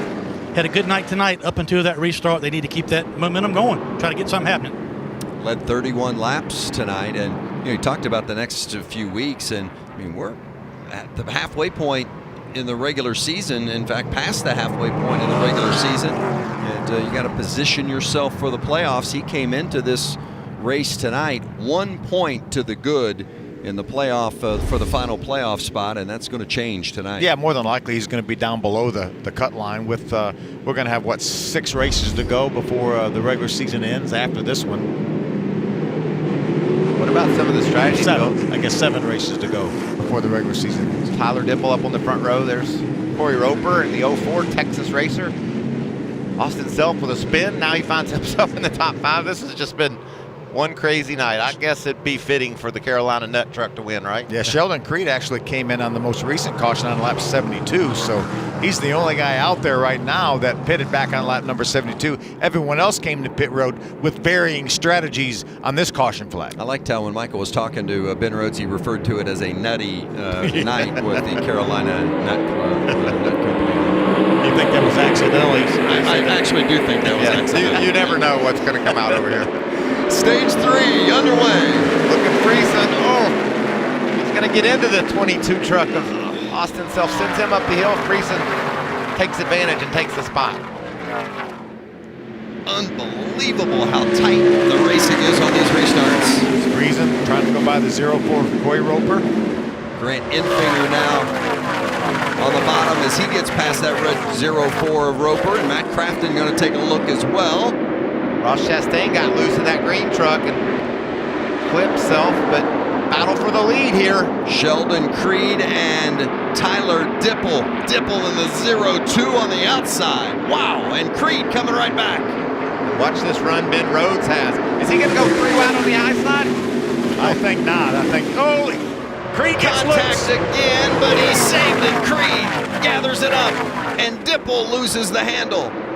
Still trying to gather it up. And Rhodes is in the front with Greg Biffle second, and Stuart Friesen and Grant Infinger stalking in third and fourth. Unbelievable tonight. It's just amazing. Did you see the run that Biffle had when he got down? And there is the 02 now of Tyler Dipple. And again, it's turn 2. Ties the record for most Texas cautions at 10 already. We still got a lot of racing to go. See that left rear tire has come apart. You don't know whether that happened first or... Let's see. Probably going to have some contact. We did have some contact, I think, between Creed and Dipple. You see, obviously Dipple's moving over to try to block, side drafting. Creed's going to get loose on the bottom here, Michael. Make some contact, probably with that left rear tire. It's already flat. You're right. Those exhaust pipes come out right there, just cut that tire down, and then Dipple didn't know it, got down to the corner, and around he went. Yeah, so Dipple ends up in turn 2, but that was all taking place well before the start-finish line back coming off turn 4. Yeah, turn 4's claimed its number of victims as well. It doesn't want turn 2 to get all the credit for all this action. I mean, Greg Biffle's not going to, I mean, he can't win this race. I mean, the guy hadn't raced in a truck since 2004. I mean, it can't happen, can it? I don't think he came there to run fifth. But I'm going to tell you, I listened to his self-talk, and it was all pretty calm. You know, just modest results is what he was looking for. But when he went down into turn 1 right there, back to the garage. It ain't gonna flap around, rip anything off. Go up to change it here, and then drive to the garage. Biffle looked like he was thinking win. He went into turn 1 on the high side trying to take the lead. Couldn't get it done. Yeah, like as you said, he might have had modest expectations, but when he put that helmet on, Michael, it's a whole different story. It just ratchets up a little bit. And like I said, all these cautions, these restarts, these are reps for Greg Biffle. He's a truck champion. He's a great racer. You give him 4, 5, 6, 8, 10 tries at a restart, he'll have it perfected before the night's over. I mean, he hadn't even run a NASCAR race since 2016, a cup race at Homestead in the season finale. And this type of racing is so different than what he obviously has been doing in the minimal racing that he's been doing since, but particularly from when he was racing in NASCAR. I mean, this is day and night difference from what he'd been doing. Yeah, the last thing he raced was a Lincoln Continental. I watched him in the 24-hour lemons, and he has a great time living life post NASCAR, and this is just another chapter in the Greg Biffle fun book. Yeah, I got to believe he's enjoying this, Hermie. He really is, Vince. And when you think about how much experience he really has in his career, it's really interesting when you hear him asking all of his questions that he's asking to Rudy Fugle. For instance, prior to the last restart, he chimed in and was really commenting on how bad he had been beaten up on the restarts this entire race. Then he asked how aggressive he could be pushing, how well the bumpers matched up in these trucks, all the little things he's trying to learn as he goes. And each and every restart, he's getting a little bit more aggressive, a little more confident, and finding out just how far he can go to try to make this way to the front. Well, he's there. He's running second. He figured it out. He's in the front.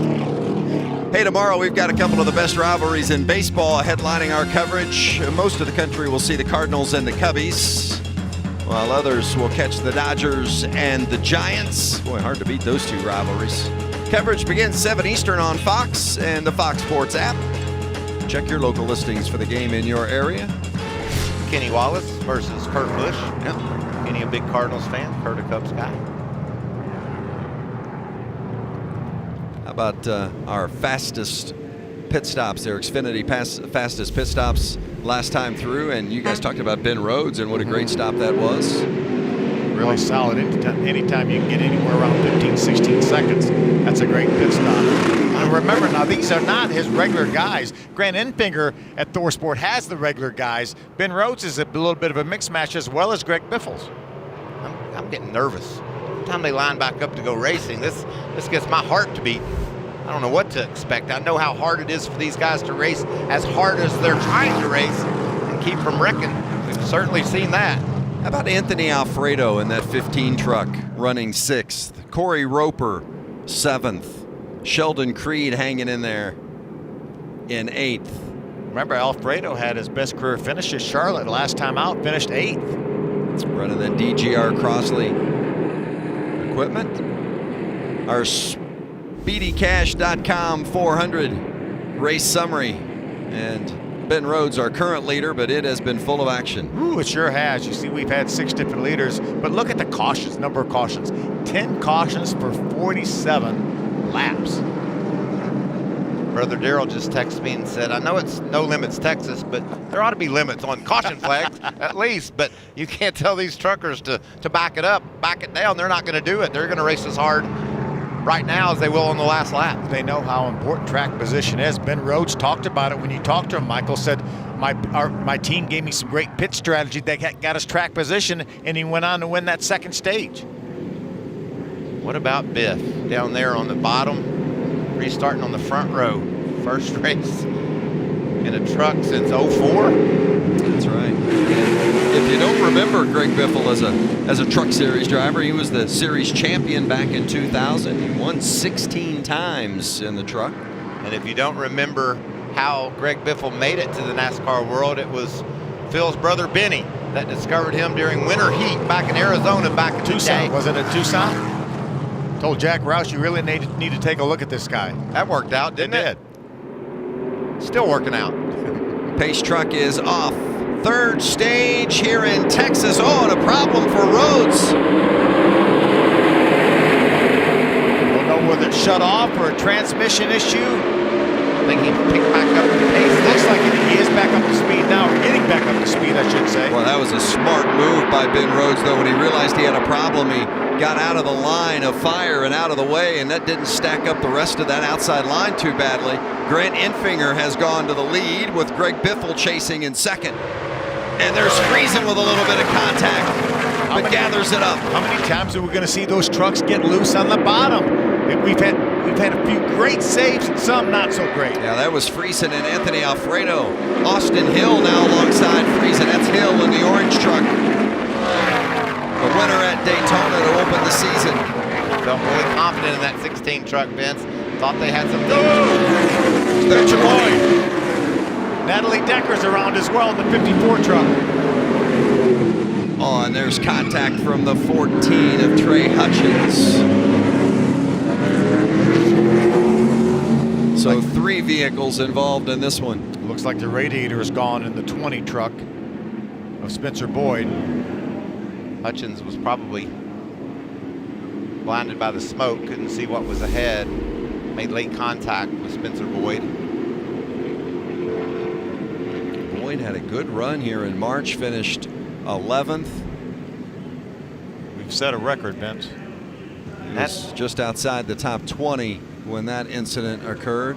Trey Hutchins as well. Natalie Decker, I was going to say, Vince, has been solid tonight. She had problems in qualifying and was running inside the top 20 before she went for that spin. Bobby Hutchins, Trey's dad, he owns that truck. They built it at their house and talked to him over in Charlotte. This is the only truck they have, and they had to get away from him. Did Boyd maybe get into the a little contact there with the 54? Yeah, it looks like Natalie got into the inside wall there. There's Boyd spinning around from that contact. Slight contact with the outside wall, but Trey Hutchins has come along and do some pretty good damage to that right front corner. You see that smoke, we could see through it with our cameras, but there's a chance Trey Hutchins couldn't see anything that was ahead. Just relying on his spotter to try to figure out how to get through that mess, and didn't quite make it. Shame for Natalie Decker. Walking to the ambulance. Ben Rhodes is in. Hermie? Hood and tires, look, right side jacked up, got the jack stain underneath. Crew Chief Matt Noy said transmission is broke. All we have is 4th gear. The truck is now shut off, so they got to figure out if it's just jammed or something really terminal with the transmission. But right now, only 4th gear for the 99. That's a shame, Hermie, because what a fast truck he had. What a great job he did here, too. Heads up. Yes, for sure. Went to the gas, nothing happened, and just dove up out of the way. Could have been a heck of a crash here. And I'm sure had no warning to that very instant. Otherwise, he would not have stayed up there and restarted on the front row. 51 of Greg Biffle was waiting for the leader to go. Well, all of a sudden, the leader wasn't there anymore, and he didn't go, and that caused Biffle to delay. We'll hear him take off here. Still in high gear, it sounds like. He'll be able to probably continue.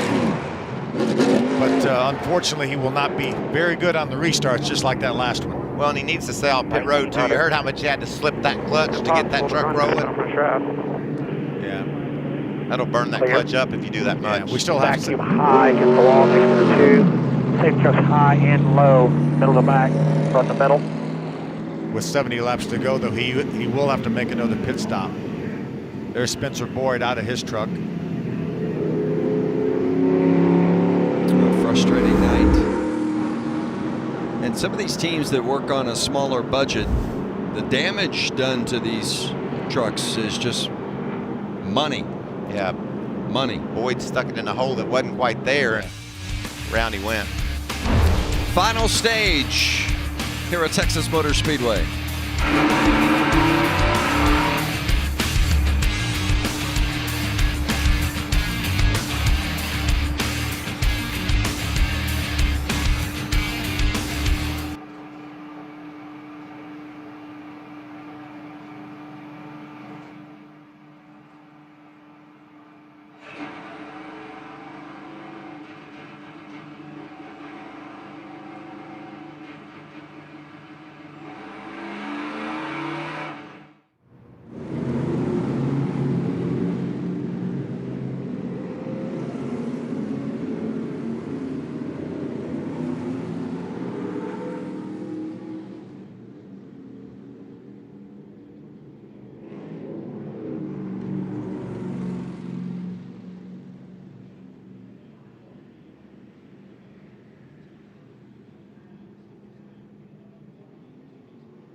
Welcome back to Texas Motor Speedway, the Gander Outdoors Truck Series.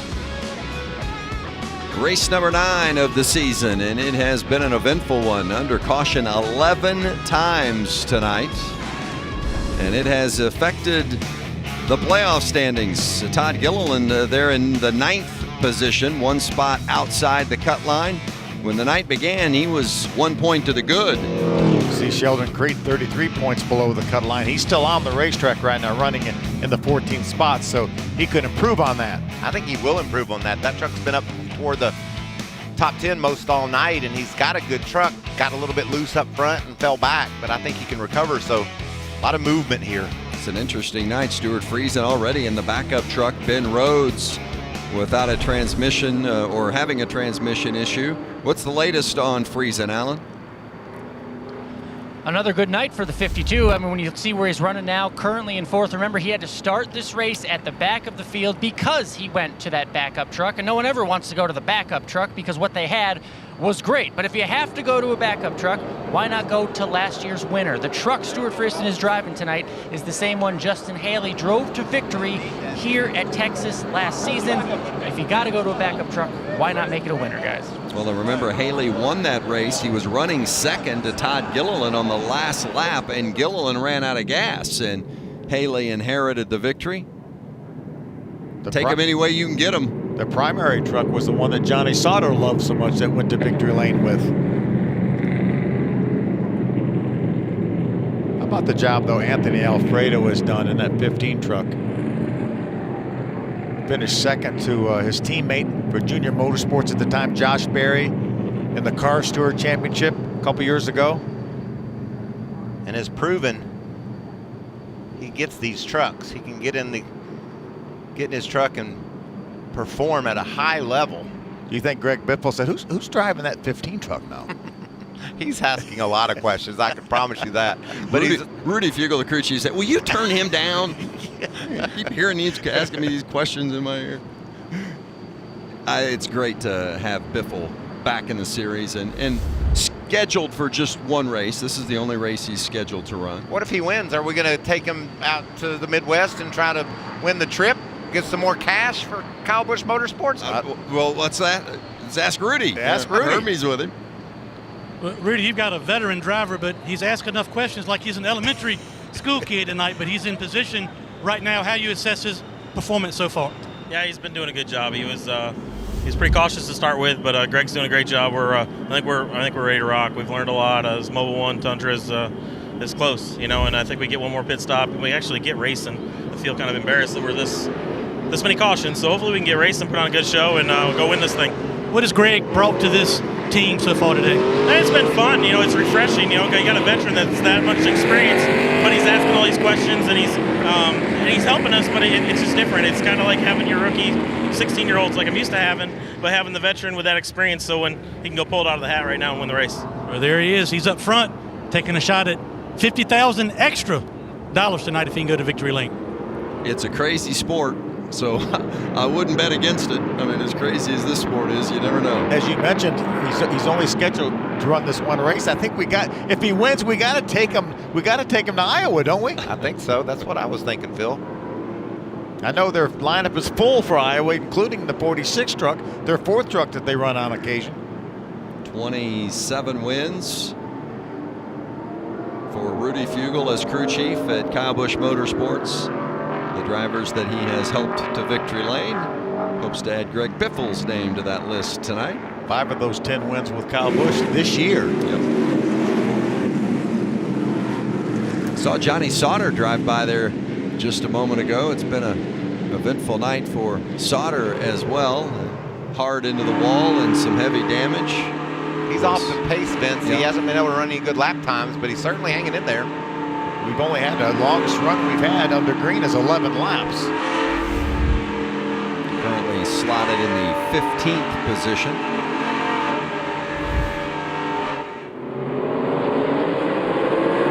Green flag waving again at Texas. 64 to go. Who's going to win it?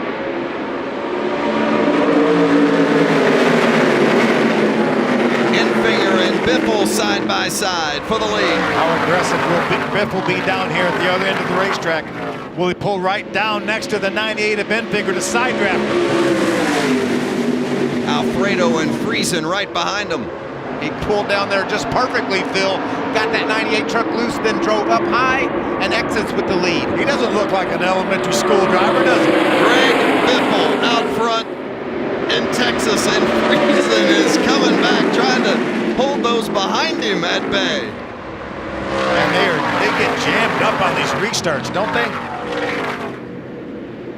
First time Greg Biffle has been out front in a Truck Series race since 2001. Look at Brennan Poole in the 30 truck around the top side, making good momentum through the center, but loses it on the way off. Lost 2 or 3 spots off. Brett Moffitt, the 24, is now going to go by him as well. Still a solid night for Poole inside the top 10. Austin Hill in that orange 16 running 5th with Ross Chastain right behind him. It's a good look at Hill and Chastain making a move on the inside. Watch right side of your screen. Watch this move that Friesen makes. Threading the needle. I don't know what to watch. I can't watch both sides of that screen. I don't know what to watch, Phil. It's all crazy tonight. Brett Moffitt and Chastain now. Chastain gets in front of the 24 for position. Chastain moving into the 6th spot. Austin Wayne self got a little bit loose. That opened up the bottom for Harrison Burton. Now here comes Sheldon Creed, making a 3 wide on the bottom. Creed back into the top 10. Trying to bring the 17 truck and Tyler Ankrum with him. Corey Roper's hanging in there well. That 04 red truck. At the front, Friesen and Biffle for the lead, and now Friesen is going around. That inside spot is so vulnerable. And the caution is out again with 60 to go. Felt pretty good about that 6 or 8 laps we ran there, Phil. I thought we were going to string it out a bit, but that was battling for the lead. Bring it straight in. So disappointing for Stuart Friesen, runner-up here in March, and has once again been dealt heartbreak. 5 times a runner-up in his Truck Series career without a win, and gotta believe they had thoughts of victory in their mind tonight as well as Friesen was running. Yeah, they'd overcome so much. He was started in the rear of the field, and Alan, that truck looks a lot like the one he had yesterday. It does, and the first priority you can see just using their hands and banging the back of that deck lid down, just seeing what they can do. They got to keep the spoiler on it, trying to pull it out on the right rear. They're trying to do as much as they can to keep it out there on the track. They're assessing the damage right now. I just feel like that right rear frame is bent down, Phil. I don't know that truck will even track. I'm not sure it will either. Eric Friesen turned it off. Certainly at no kind of competitive speed for sure. Pit road George, is open. Sawzall tire clearance. Sawzall tire clearance. You would think we're not in our window yet, coming to 58 laps to go, but as many caution laps, I think we pit now, assuming there's going to be enough caution laps to make it to the end, Hermie. A late call from Rudy Fingal to bring Biffle to pit road. He likes the balance of the truck. 4 tires and fuel and an air pressure adjustment. You also see the 98 of Grant Enfinger. He's already down and away with 2 tires on that truck. Well, that was a close one there between Enfinger and Sheldon Creed. I thought it was Enfinger came out of his pit box. Maybe there was going to be contact there. So Biffle takes 4. Enfinger chooses 2.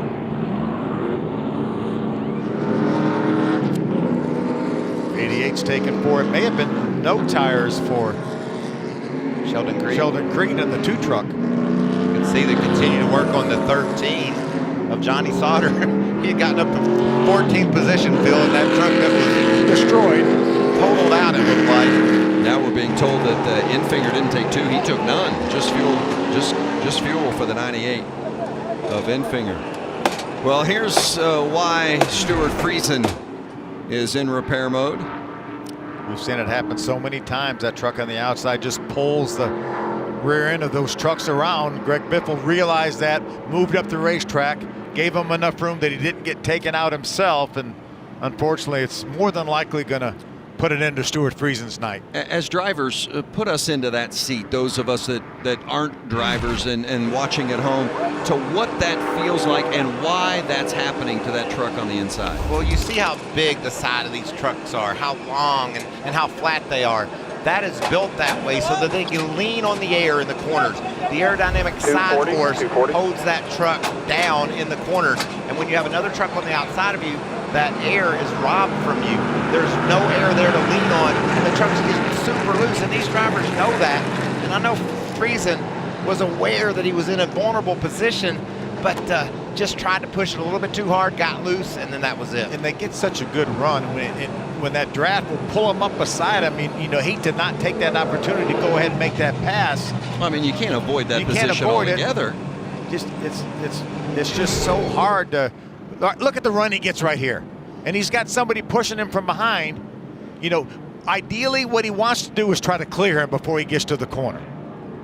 And he never got to the bottom, Phil. That's the reason why he crashed there, Vince. He wasn't able to turn down into the corner, get on the white line. That would have given him some space between Greg Biffle, and he would have had that air to lean on, and that wouldn't have happened. He was probably already loose, wasn't he, Michael? Watch how fast he runs. You said the run he got, the draft we've seen tonight. But watch right here, Phil. When he goes to turn down, he never got down to where he was headed. The truck got loose early, and that wreck happened about the time he turned off in the corner. So you're saying that if he would have been able to get his truck down to the white line, he creates enough space between the two trucks that then you don't have that shift in the air that spins them around. Yeah, the closer those trucks are together, the more air is robbed off the rear spoiler of the truck on the inside. Well, it's certainly a handful because we have seen it time and again tonight. So it is a difficult position to be in as they continue to try to do some patchwork on that 52 of Stuart Friesen. Check out this restart we're getting ready to have here on the front row. We're going to have Austin Hill, our winner this year at Daytona, and Anthony Alfredo in that 15 truck. And there's Ross Chastain. We know how aggressive he is. We've seen it all night. Harrison Burton's finally made his way back up inside the top 10. He rides in 6, and there's Austin Wayne Self. I think everybody here has hit him so far tonight. I've seen him sideways 4 or 5 times. And Brett Moffitt's had to avoid everybody that spun here tonight, and he's in 4th. I mean, there's only 13 trucks tonight that haven't been involved in an incident. That's incredible. What a story this would be if Anthony Alfredo, just 4 career starts, and he is in position. He has done a nice job again tonight, coming off that career best finish at Charlotte. The top 10, finished 8th. I just want him to get to the end here, Vince. I'm not be one of the casualties. Just have this solid run and pay it off with a good finish. If you're the spotter for the 15 of Anthony Alfredo, you got to tell him, respect that outside lane. Don't get yourself in a bind like we just saw Stuart Friesen do. Alfredo and Austin Hill bring us back to green. Chastain and Moffitt in row 2. Ross Chastain thought about making it 3 wide for a second. Harrison Burton was squeezed right out of the middle. They're 3 wide in the back. There you see Sheldon Creed on the top. That's Tyler Ankrum on the bottom and Austin Wayne Self in the middle. We know Sheldon Creed's not going to back off. Look at Biffle outside of 3 wide. He does back off. Brennan Poole in that 30 and Matt Crafton side by side. Back there for 10th and 11th. Chastain got a little bump from behind by the 18 of Burton. That turned him sideways. Moffitt trying to take advantage and grab 3rd from Chastain. Haven't talked much about Brett Moffitt tonight, but he's having a solid run right now, well inside the top 5. Bad angle for Ross Chastain.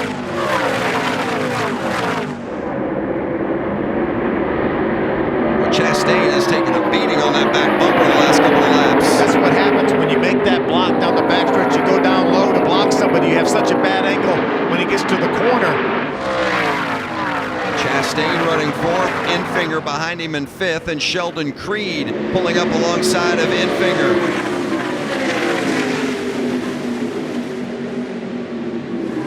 We're going to break. but we'll keep on trucking. You won't miss a thing. Austin Hill out front at Texas.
The final stage here at Texas, the SpeedyCash.com 400. 48 to go. Looking out the front windshield of Brett Moffitt, and that's Ross Chastain just ahead of him. Chastain running third, Anthony Alfredo in second, and that orange truck up there in the lead, that's Austin Hill, who won the season opener at Daytona. We've run 7 green flag laps since this last restart. That seems like a lot. You hear how much Moffitt's out of the gas getting into turn 1? That's what makes this place so difficult. Now listen to him, Vince, as he goes down into turn 3. Nice draft, but listen how much throttle he carries.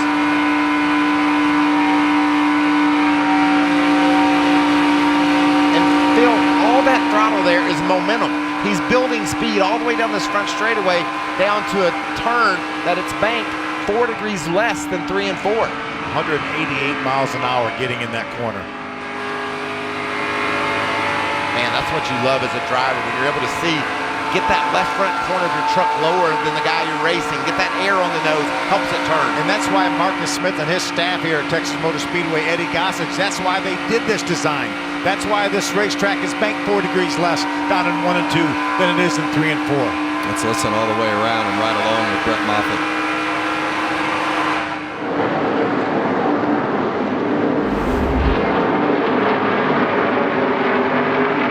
That the longest green flag run tonight, 11 laps. I'm afraid to say anything. Yeah, because we still got 45 more to make it.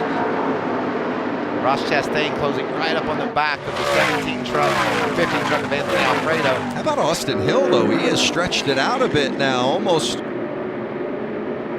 more than between a half second and a second lead. You can watch the gap there on the pylon. Coming off of 2, he extends the lead a lot. You can see the gap getting bigger and bigger. It's 3 and 4 that's giving him a little bit of trouble, but he's been getting better at it. They've been talking to him over the radio about hitting 3 and 4 better and extending the lead. A great night for Austin Hill going right now. Remember, he had speed in the first race here in Texas, but they had overheating issues that ended the race early.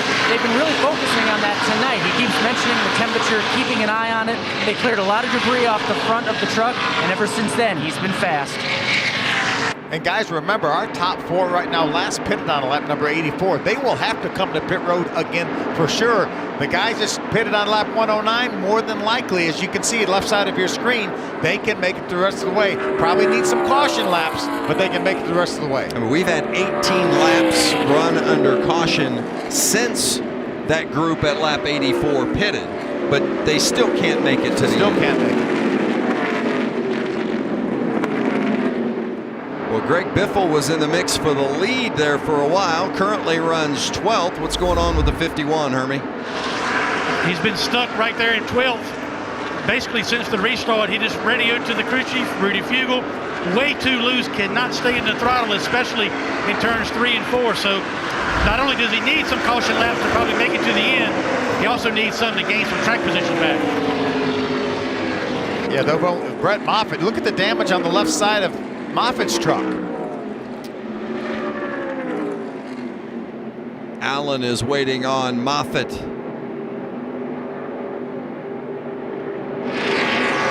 And you can see they're working on the damage, something on the left side. They're yelling at the team right now to get a big hammer, fix the damage there on the left front. Moffitt was one of those drivers that hadn't pitted since lap 84, so you knew a pit stop was coming soon. Got some damage there on the left front tire. It's going to be damage to another truck, doesn't it, Michael? Yes, it does. And he was running in the 4th position, racing there with Ross Chastain.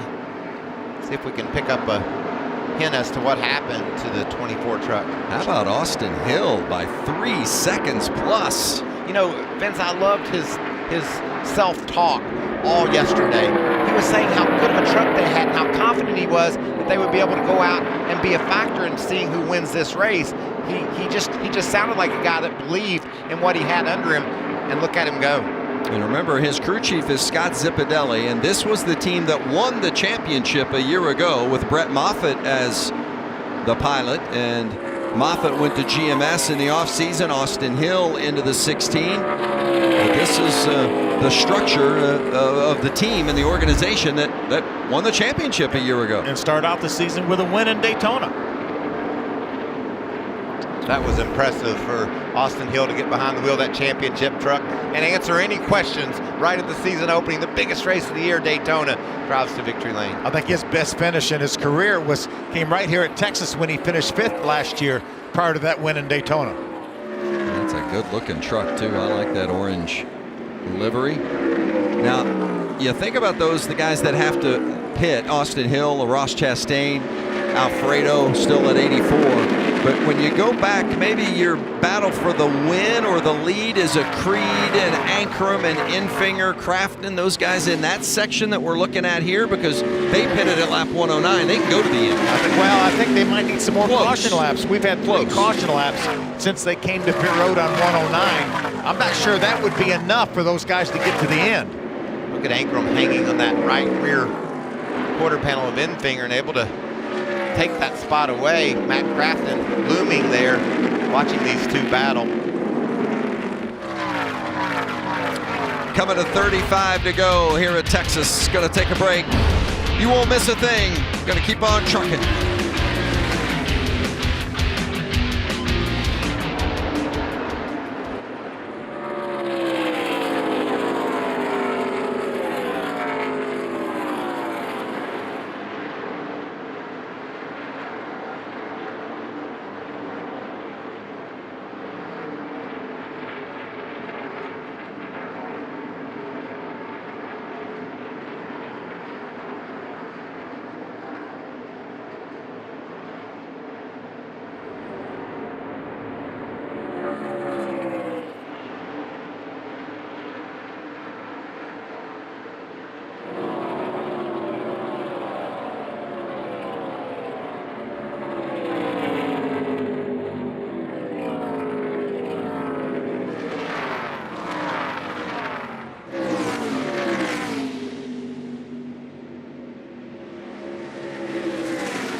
The 16 of Austin Hill out front on a night that has left so many with damage. But Anthony Alfredo's been one that's kept it fairly clean, and Hermie, it's been a pretty good run so far for those guys. Did he cross the line there, Hermie? Big mistake on pit road, Vince. He overshot his pit stall fuel only for Anthony Alfredo, but that one mistake will cost him a lot of time. I think he left before they wanted him to. I think the gas man was not ready for him to leave yet because he shook his head when Anthony took off. Might not have gotten that plug fully engaged there and gotten enough gas in it. I don't see how they did. That was quick. The gas man does a great job not hooking up right here when he sees the truck's too far. If he hooks up, that's servicing the vehicle. They get the truck moved back. That's a great move by that jack man. But watch, he just had the can in there for a couple, 3 seconds. As soon as he refired the truck, he took off. He didn't take off when the crew chief told him to. Yeah, I don't see how they could have possibly gotten enough gas. I think maybe 3 or 4 gallons at the most, and I think he's going to need a lot more than that. He may catch a caution, be able to come to pit road. But right now he's being shown a lap down, and more than likely will stay a lap down to the trucks that pitted on lap 109. They're second and third. Ross Chastain. Oh, Chastain trying to get to pit road. Somebody didn't get the word to Sheldon Creed. He about wiped both those trucks out. He might have run out of gas too, Michael. You know, it might have been a last-second decision because he was out of fuel. So Chastain from second place. Last pitted on lap 84. He's there, Alan. Most important pit stop of the night. 4 tires for Ross Chastain. Can't stress enough what a win would mean for this 38 crew. They just made the decision to run for the championship. If they can get the win now, that means they're already in the playoff. That is what faces them right now, trying to get these 4 tires out there, get back out, and earn the victory. The first chance they have running for the title this year. Yeah, I think right now they've made their bet. They're going to have a caution flag and to try to get back on this lead lap and hope these guys that pitted on 109 don't make it, because they took a lot of extra time to put those 4 tires and had really a struggle on the right side and then took the 4 tires. Yeah, the stop was quite deliberate, that's for sure, but I would bet on another caution. Well, this race has had a lot of surprises, Vince, so maybe the surprise is there won't be another caution. I mean, wouldn't that be something? I mean, we've had caution because of incident 10 times tonight. That's not including the stage breaks. And now when they need one, it'll probably go green. But guys, I'm not sure that these guys who pitted on lap 109 have enough fuel to get to the end. I think everybody, if we don't get any more caution laps, maybe everyone has to come to pit road. But it'll just be a splash and go for these guys that pitted at 109, which will make up a lot of time on pit road. Yeah, that's 25 laps more fuel that they have in their truck than the guys that pitted on 84. And really the only one left that pitted on lap 84 is our leader, Austin Hill. When will he come? That's the question. I think he's got to come within the next 4 or 5 laps, even though we've had so many caution laps since lap 84. Sheldon They can't Creed. run forever. Nope. Sheldon Creed there in second. That's Tyler Ankrum behind him in third. Creed was the ARCA champion last year. Tyler Ankrum at one point tonight was 2 laps down. He got into the wall early, fell 2 laps down, and has gotten those back and has spent a fair amount of time in the top 5 tonight. Yeah, Ankrum was the fastest truck on the racetrack that last lap. When is Austin Hill going to make it to pit road? Right now he's hanging out there hoping for a caution flag.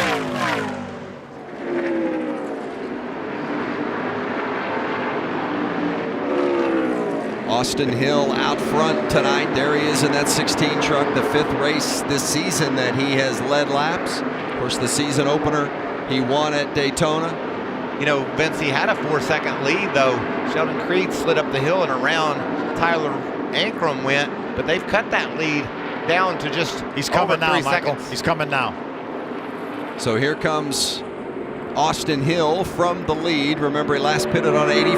We knew he had to come. There was no way he was going to make it from that point. And again, this is where you need a clean stop. You don't even need 1 full can of fuel. They only have 21 laps to go, Alan. I like this. And it will be fuel only for Austin Hill. 6 seconds worth of fuel according to crew chief Scott Zipadelli. There's the fuel. There they go. Well, that was close almost drug the gas can out of the box with him.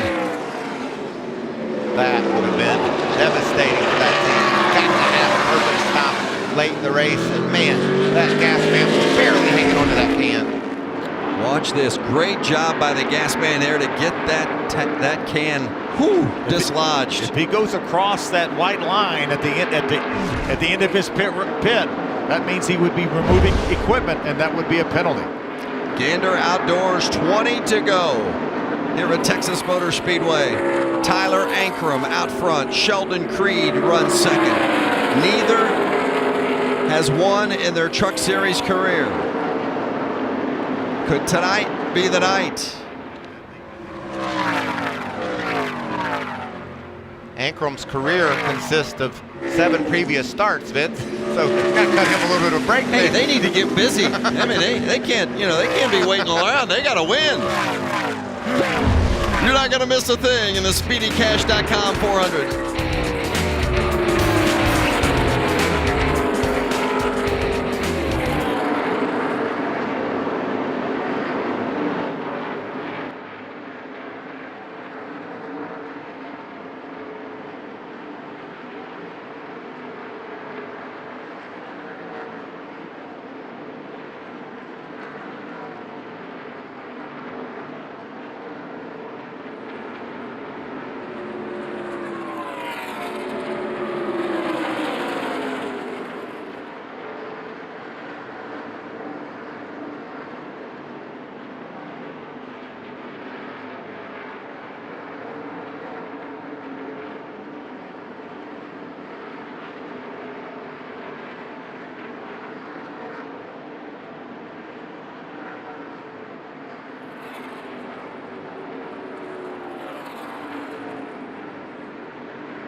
Caution is out here at Texas.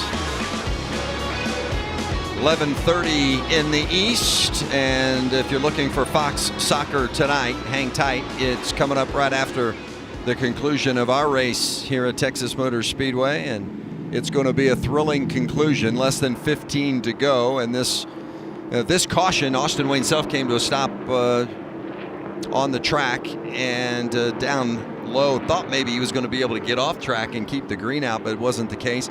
But this creates some decision making now. It's some tough decisions. Do you come? Do you stay? What do you do here, Phil? I think this buys them a little bit of time to these caution laps. I think if I have tires left, look at, they're coming. Some of these guys probably have some tires left. Put some fresh tires on these trucks. Tyler Ankrum in the 17, and the 2 is Sheldon Creed. Hermie. 2 right side tires for the 2, and fuel, the 98 also on pit road. They're calling for 4 tires for Grant Enfield. The leader, Tyler Ankrum, just getting a splash of fuel. His crew chief, Kevin Bonamandi, told me they were going to run out anyway. They had to come in for a splash of fuel. 17 in and out.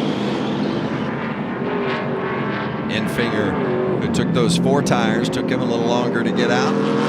Saw Matt Crafton exiting pit road as well. Harrison Burton came. Like Tyler Ankrum, they pulled the tear off across the windshield, and it got stuck there on the front of that 17 truck. Guess who's leading, guys? Greg Biffle. He didn't like his truck back in traffic. That could have something to do with their decision to stay out, Bill. Just get that track position and see if Biffle can pull some late race magic here in Kyle Busch Motorsports number 51 Toyota. Nobody in this field has as much experience saving fuel as Greg Biffle. Longtime Cup competitor, Xfinity champion, Truck Series champion. If there's anybody that knows how to save enough fuel to get to the end, it's Greg Biffle. And his coach, Rudy Fugle, he's been telling him everything to do along the way, and not running up front. He was actually probably back outside the top 10 for a while, not using as much fuel, not going as fast. So that could be an advantage as well. But he's going to have some hungry hounds at his tailgate. Tyler Ankrum. How about Corey Roper right now running in the 2nd spot? Home game, right? Of course, we've got the exciting conclusion of this one, and then next week, well, we always have a good time in Iowa, and the racing there is tremendous. It is going to be fun, and it's race 2 of the Triple Truck Challenge, and another $50,000 bonus would be on the line next Saturday night from Iowa. Little short track style racing in the Trip. How about the way they've cranked it up in the first edition of the Trip tonight? How about that Austin Hill? He was able to get the free pass. He was a lap down after making his green flag pit stop. He got the free pass. Jordan Anderson in that 3 truck. He had been up battling for the lead at one point in the race, and he won a race in Alaska during the off week. Well, we should have seen this one coming then, Phil. He heated up north. Got a little momentum going. Way up north, and now he's in Texas showing off. What a great run it's been for Jordan Anderson tonight. A couple laps down now, had some damage to the left rear of that truck. There you can see the damage, but still running inside the top 15. See, right now with Greg Biffle staying on the racetrack, that means no waiver rounds. So Brett Moffitt, Ross Chastain, Anthony Alfredo, all 1 lap down, will not get an opportunity to take the waiver round. We're going to be 10 laps to go in this crazy race when we get the green flag. What about the veteran Matt Crafton sneaking his way into contention here late? And there's Harrison Burton in the top 5. Again, remember, if you're looking for soccer tonight, stay tuned. 11 laps to go in this one, and as soon as we're finished here in Texas, we'll get you right to it. Of course, a lot to talk about with the Women's World Cup underway. France a winner 4-0 earlier. The U.S. women will play for the first time on Tuesday. How about Corey Roper here in his home state, his home race, running 2nd here when they restart with 10 laps to go? And Corey versus Greg Biffle. How about that? However, he's able to grab the lead away from 2000 Series champ and NASCAR star Greg Biffle. Do we get a run of green flag laps to the finish? Or do we have another caution in between? Did the 51 and the 04 have enough fuel to get to the end? They stopped on lap 109. And can they make it through 1 and 2 without having another crash? Green is waving, and there's 10 to go in Texas. Greg Biffle out front. Boy, Roper's hanging tough there, but Matt Crafton's able to grab that 2nd spot. Been a long time since Matt Crafton has gone to victory lane. It has indeed. Got to go back to 2017, the last time he won it. He's a 2-time Texas winner. Boy, how big it would be for Crafton to score another victory. There's Austin Hill in that 16 trying to charge his way back through the field. Crafton taking a look underneath Biffle. Biffle still has questions still on that fuel. It's the only truck up front that we think might be running low. He last pitted on lap 109. 49 laps ago. It's going to be close. I'm sure Rudy Fugel has said, hey, it's close enough, we're going to go for it. Right now, Matt Crafton may go for it. A couple of veterans battling at the front, Biffle and Crafton. We know Matt Crafton has enough fuel. He was just on pit road 5 laps ago. Biffle running his first Truck Series race since 2004. It's a one-off to help out Kyle Busch and Kyle Busch Motorsports. Matt Crafton, a 9-time winner on the mile-and-a-half tracks, and Anthony Alfredo has gone around, but the green is still out. Alfredo gathers it back up and puts it back on track. And Biffle still holding off Crafton, 3/10 of an advantage. This end pretty much wide open. You can see the move through the center of the corner that Crafton makes there. Look at the momentum as he drops right up on the back of Biffle. Yeah, how can Biffle run hard enough to stay ahead of Matt Crafton and stay saving any fuel? There's no way he can be saving fuel right now. And Crafton's got to know that, and he's got to be pressuring Biffle at every opportunity to make Biffle run it as hard as he has to. It'll be interesting to watch Biffle. It looked like he really parks that truck down on the bottom of turns 1 and 2. We know they're out of the gas down there, pretty much wide open on this end. Maybe his strategy is going to be to try to take 1 and 2 away from Crafton by parking his truck, slowing his truck dramatically in the center of the corner, making Matt Crafton go around the top. 5 laps remaining. Matt Crafton. You see it, he hasn't won since the dirt at Eldora in July of 2017. It's been a long time, but what a great string of races he has put together this season. Just one finish outside the top 10, and that was back in race 2 at Atlanta. Look at this run, Phil.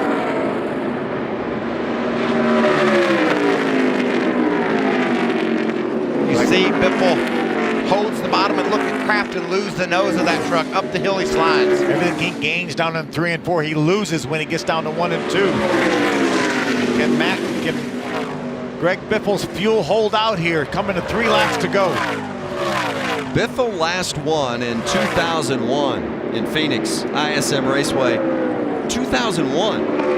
Matt Crafton, believe it or not, was in that race, finished 15th. Most of the drivers in this race weren't even old enough to be thinking about racing at that point, and Biffle and Crafton were dueling back then. What an amazing story it will be if Greg Biffle can jump in this truck after being out of racing for 3 years and go to victory lane. He's going to lose some momentum there, Phil, with the lap truck. Norm Benning on the bottom. Biffle had to slide up. That's enabled Matt Crafton to close back in.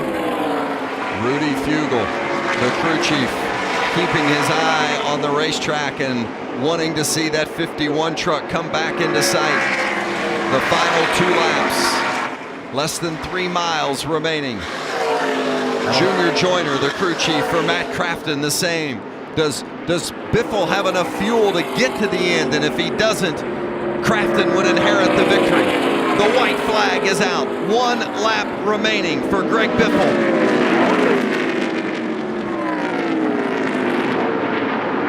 Looks like he's still on the power off of turn 2.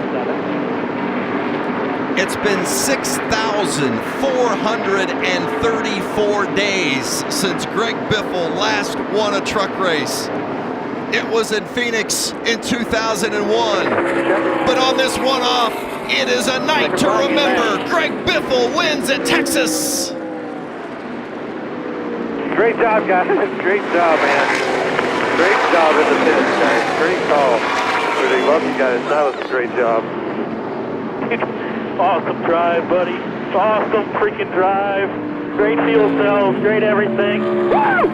Yes, good job, Jake. The thrill of victory. Hermie. Rudy, you've won a lot of big races with a lot of big drivers. This one's a little bit different. How special is it with Greg Biffle? Man, I don't even know. I haven't been this excited in a long time. It's fun to win these things. I've won a lot of races, but never on fuel mileage, ever. And I'm just praying to the fuel cell gods that we had enough fuel in the tank. And I bet he's going to blow it up here, not out of fuel here in a second. So, wow, these guys are awesome. Toyota, Mobil 1, TRD, Kyle Busch Motorsports, this is great. 6 weeks. How close were you on fuel as best you knew? Yeah, I mean, it should be all but out. Yeah. Well, it doesn't matter now. He's going to burn it down and go to victory lane. And by the way, collect an additional $50,000. And by the way, the talks about him going to Gateway and Iowa, they have to be picking up right now. Kyle Busch, what are you thinking? We got to get him a truck, Kyle. We got to get him a truck to go to Iowa.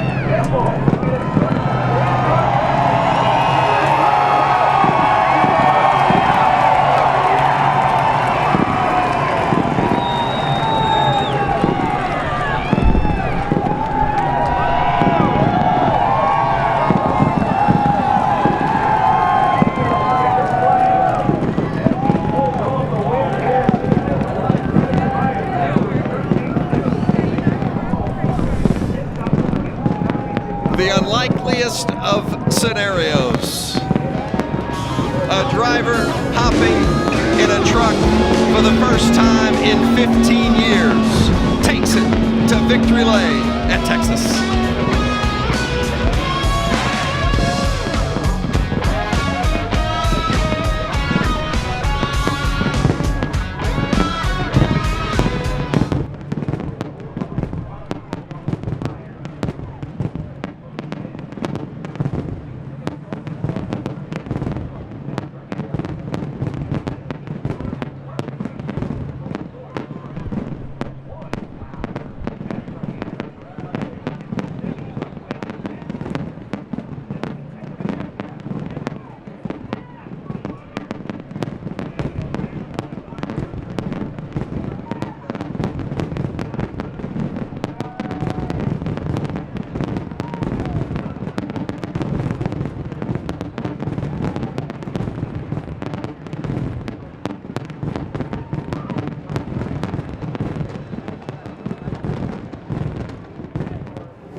Thanks a lot, Kate. Getting ready to wrap things up here momentarily from the SpeedyCash.com 400 at Texas Motor Speedway, where Greg Biffle has put a stunning victory together tonight. We'll get to victory lane and talk to him in a moment, but how about those that were chasing him with Alan? And that includes Tyler Ankrum. He graduated high school before the race, then went out and got a career best finish. How did that feel? Well, the biggest thing I feel right now is just tired. We were back and forth, came from 4 laps down, and I first 2 laps of the race, I knocked the wall down off of 4 and cut a tire, and then I hit it again. So it was just a wild race altogether. And I'm just super excited for what these DJR Crosby guys brought a truck for me. Thank you to Railblazer for sponsoring for the truck for this race, getting me out here, and I'm just I honestly don't even know what to say at this point. Congratulations to you, young man. We're going to walk over here and chase the runner-up of this race, who was chasing the winner, Greg Biffle. Matt Crafton, it was close. You got close to him with 4 laps to go. What more did you need? Needed a few more. I felt we could have slowly got him back to him. It's a shame having this thing. Spinard Ford F-150 was good all night. Track position, all the restarts we had up top, we made hay with them, and right there at the end, we got there. We had a chance. It just got really tight. Just sucks to finish second. 50 grand. I know she's mad about it. You could see the emotion in her face. She's sad, but you know who's happy? The guy in victory lane, Hermie. And here he is, Greg Biffle. First time in a truck since 2004.